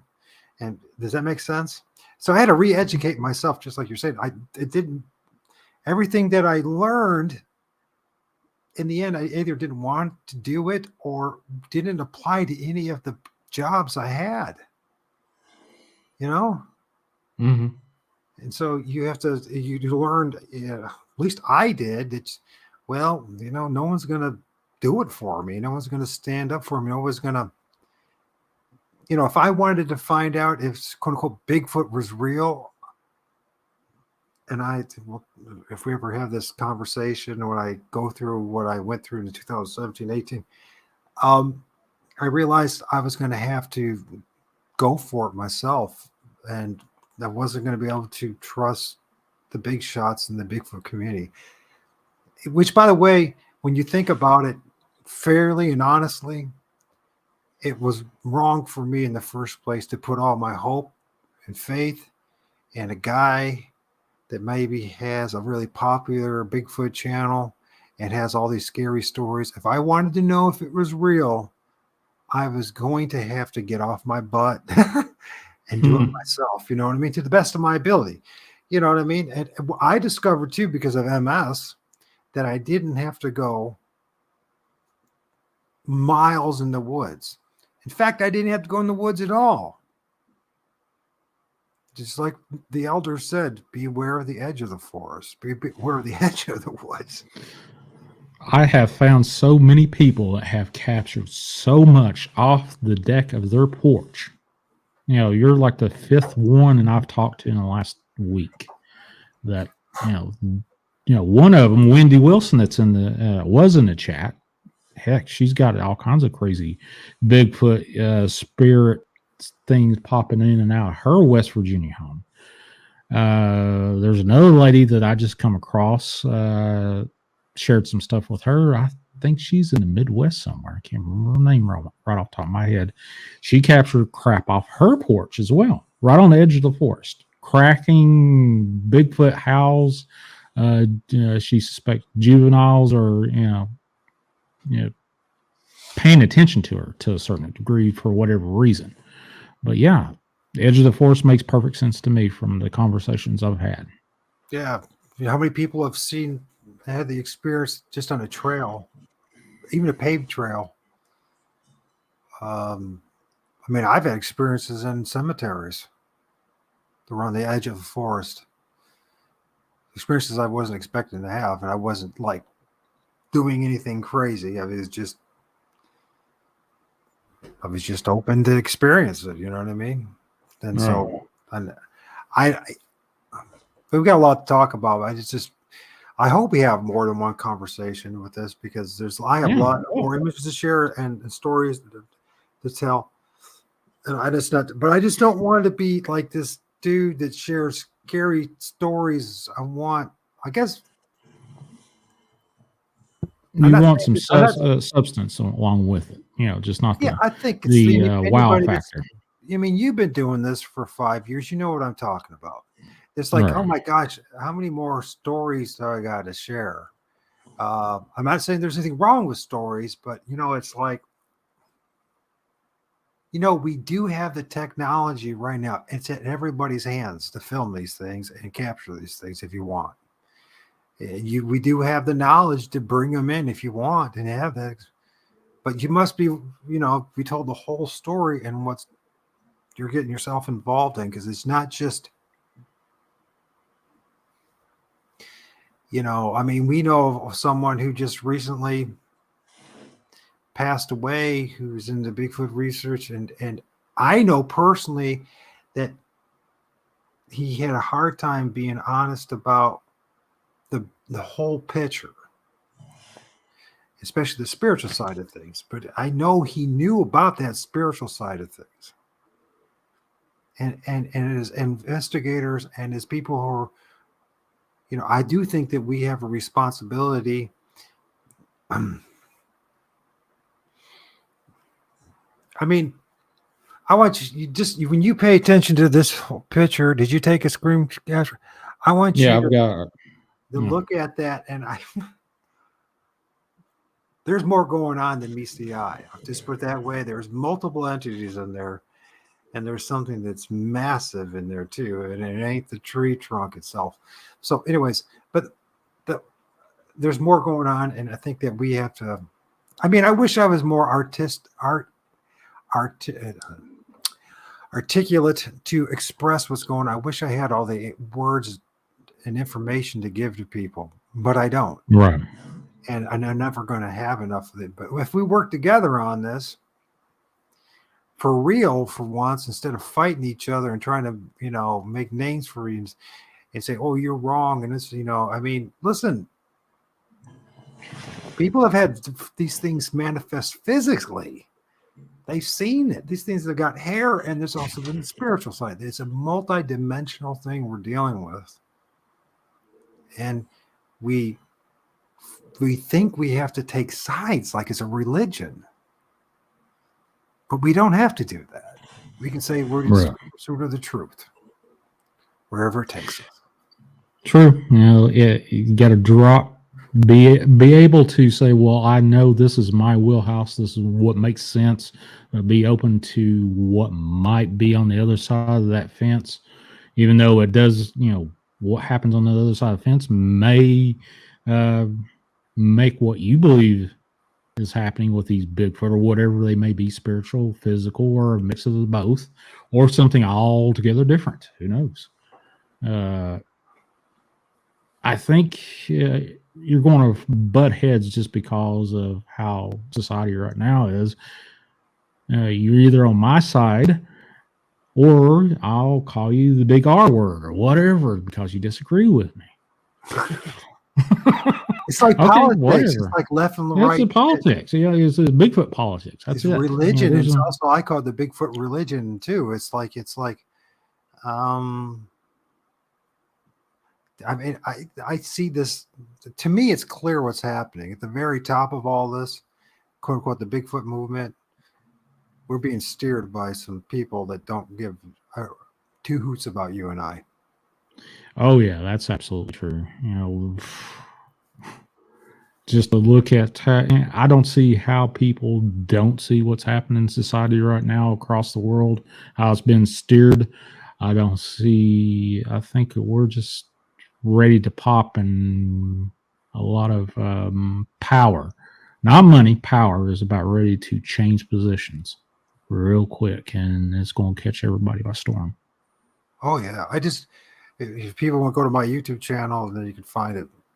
And it's about the king of the world, King Charles III, and you just see what's going on with the world in economic form, and all the agenda of they want to, in a nutshell, go back with the technology they have now and put us back into a feudalistic system like our ancestors were living in 150 years ago, 3 generations ago. But, and it's not just my opinion, they're blatantly talking about it. And that's why all this we experienced in the past several years is about. Taking away of our rights, God-given rights, and keeping us from going anywhere. They're organizing or coming to a greater potential and independence and to help us flourish more as individuals and as a culture and society. They don't want that. They want this class system. They want it back the way it was. And I mean, it's unfortunate that's the way it is, but until we wake up collectively about it, they're going to keep pushing the envelope and keep pushing and taking a little bit here and a little bit there until before you know it, there's nothing left. Right. And well, Mike, I appreciate you dropping in, buddy. It's already 10 minutes after midnight on my end of the clock. So, well, I hope it wasn't a waste of your time. No, I enjoyed it. It actually turned out to be a really good conversation. I enjoyed it. I'd love to have you back on, or whenever you're doing your show over on TikTok or YouTube or whatever you're doing live, I'll TikTok is not really working for me, so I don't know what to do with TikTok. I mean, for you it might be a good thing, but for me it's I've just done one live, and that was last Saturday night, and it was more it was easy to do, but it was more of a hassle to get the stuff and set up. It was just another another line to throw out there that didn't really culminate to anything. I don't know. I'll figure it out sooner or later. I think right now it's just a resource to see what's been posted out there for I don't know if we'll be able to have the potential to have the conversation we just had tonight on TikTok. That's all I got to say. There's an awful lot. Yeah, I kind of seen that a lot of people get shut down real quick over there just because it's a fun game to shut you down. Yeah. It doesn't matter if they agree with you or know what the hell you're talking about. It's just yeah. I mean, I can come back next Wednesday or whatever. I don't want to hog your space, but you let me know. I mean, I will. Yeah, I'll have you back on. I will if you're willing to let me be honest. I'll go from what happened all 2017 and 18. It'd be to at least 2 hours just to go through. I mean, it's a bizarre journey. It's unique, but maybe it's not. It's unique mind, but I think a lot of people will relate to it anyways, because they'll see like, oh yeah, that's what happened to me. That's how I opened up that window. That's how this is how these things happen. So, and yeah, man, thanks for 3 hours. Thanks for just listening. Even if this is never even published or whatever, that doesn't matter to me. It's what matters is you gave me the chance to talk. Right. Share some images without people, without trying to destroy me or mock me. You know what I mean? I appreciate that, man. No, really man, it's great. You actually opened me to another line of thinking about the tree knocking and stuff. So that actually makes a whole hell of a lot more sense. And then, hey, this is communication that we're communicating from one Bigfoot to the other. That actually might be the crack of a door of a portal being opened up within a tree or the forest itself. Yeah, we never see the logs that they're, we never see it. No one else. I mean, I don't know anybody who's ever, maybe you do, but I don't know anybody who's actually witnessed a Bigfoot knocking on a tree with a big baseball bat. I have never heard anyone say that they've actually looked at the rough surface of a tree to say, hey, this was been knocked, other than some Yahoo taking a baseball bat and knocking inside a tree, trying to mimic what they're hearing in the woods. So it could be more appropriate to say that a tree popping, not knocking. Possibly. It's all frequency anyway, from my perspective. It could be the frequency of the forest popping open. And that's what we're hearing. Brilliant, man. Think about electricity, how that could actually do that. You're absolutely right. If it's like electrical charge of some sort, it would do that. It would make a popping sound. Right. Does that make sense what I'm saying?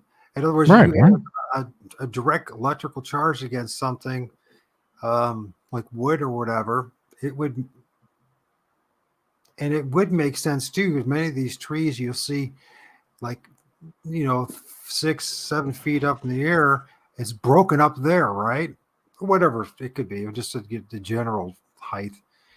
And people say, we always assume it's a Bigfoot grabbing on the thing and breaking it over, right? But if that's where it's popping, I'm not saying it's always the case, but it's possible that there could be a connection to it, right? Where these trees are just break right in the middle. Right. I agree with you. But I'll get with you after in the next few days and see when we can have another conversation wherever the venue is. So we'll do that. I appreciate you being on the show, Mike. Yeah, same to you, Sean. Thank you. Thanks for being there, man. Yeah, I appreciate it. Fantastic. I'll mute myself. All right. Well, folks, what I usually do, if you've showed up and you've never seen my face or heard my voice before, on every show that I've ever done for the last couple of years, I usually close the show and open the show with a prayer. So I'll go ahead and finish the prayer out, or finish the closing prayer, or start it and finish it. How's that? Lord Jesus Christ, in thy love and mercy, establish your perimeter of protection around all of us and all our loved ones, those who pray for us and their loved ones. May the holy angels guard us and all our possessions, establishing a perimeter of protection around us, rendering us immune from any kind of demonic influence. I ask that no demonic bondage, door, demonic entity, portal, astral projection, or disembodied spirit may enter the space of 100 yards in all directions of us. Ask that any demons within the vicinity or any that should try to enter here be rendered deaf, dumb, and blind, and that thou would strip them of all weapons, armor, power, illusions, and authority, that thou would bind, rebuke, disable them from communicating and interacting with each other in any way. Remove them, sending them directly to the foot of thy cross, Jesus, Son of the Most High. Ask this in thy glorious and most holy name. Please, dear God, send your angels of mercy, healing, support to Frank Warren J., Shelley and Aiden, Amanda and Robert Quigley, Lauren Cinder, Gracie, Julian Jeff, Sharon Guy, Patrick, Brenda, Julie S., Aaron and Erica, Lakea, AJK, Claire Ellis, Dahl, Gil and Jayla, Breland, plus their mama Janice, Stimulate, Carrie Arnold's widowed Linda, Jack and his children, Christopher Bennett, Juanita Hicks, Lee, Sheldon, and Don, and anyone that has unspoken prayers or needs. Please, dear God, see to them with your angels and have mercy upon them. In Jesus Christ's name, I pray. Amen. All right, folks. Hey, if you want to reach out to me, Sean Graham at imdarkwaters.com, 931-994-6917. You can text me or call me. Either way is fine and dandy, or email me, however you want to get a hold of me, or on my YouTube page in the community tab. Wind up and run over there. I'm going to update the prayer chain list of names. I can honestly tell you there have been several people on that list that has seen their prayers being answered, without a doubt. So, folks, God bless y'all. I will see you probably Saturday night. Who knows? I might be on a little bit later. I always keep, putting that tease out that I may pop on and do a live stream somewhere else or some other time, but you never know. God bless y'all, and I will see you on the flip side. Keep it between the mayonnaise and the mustard. And stop that.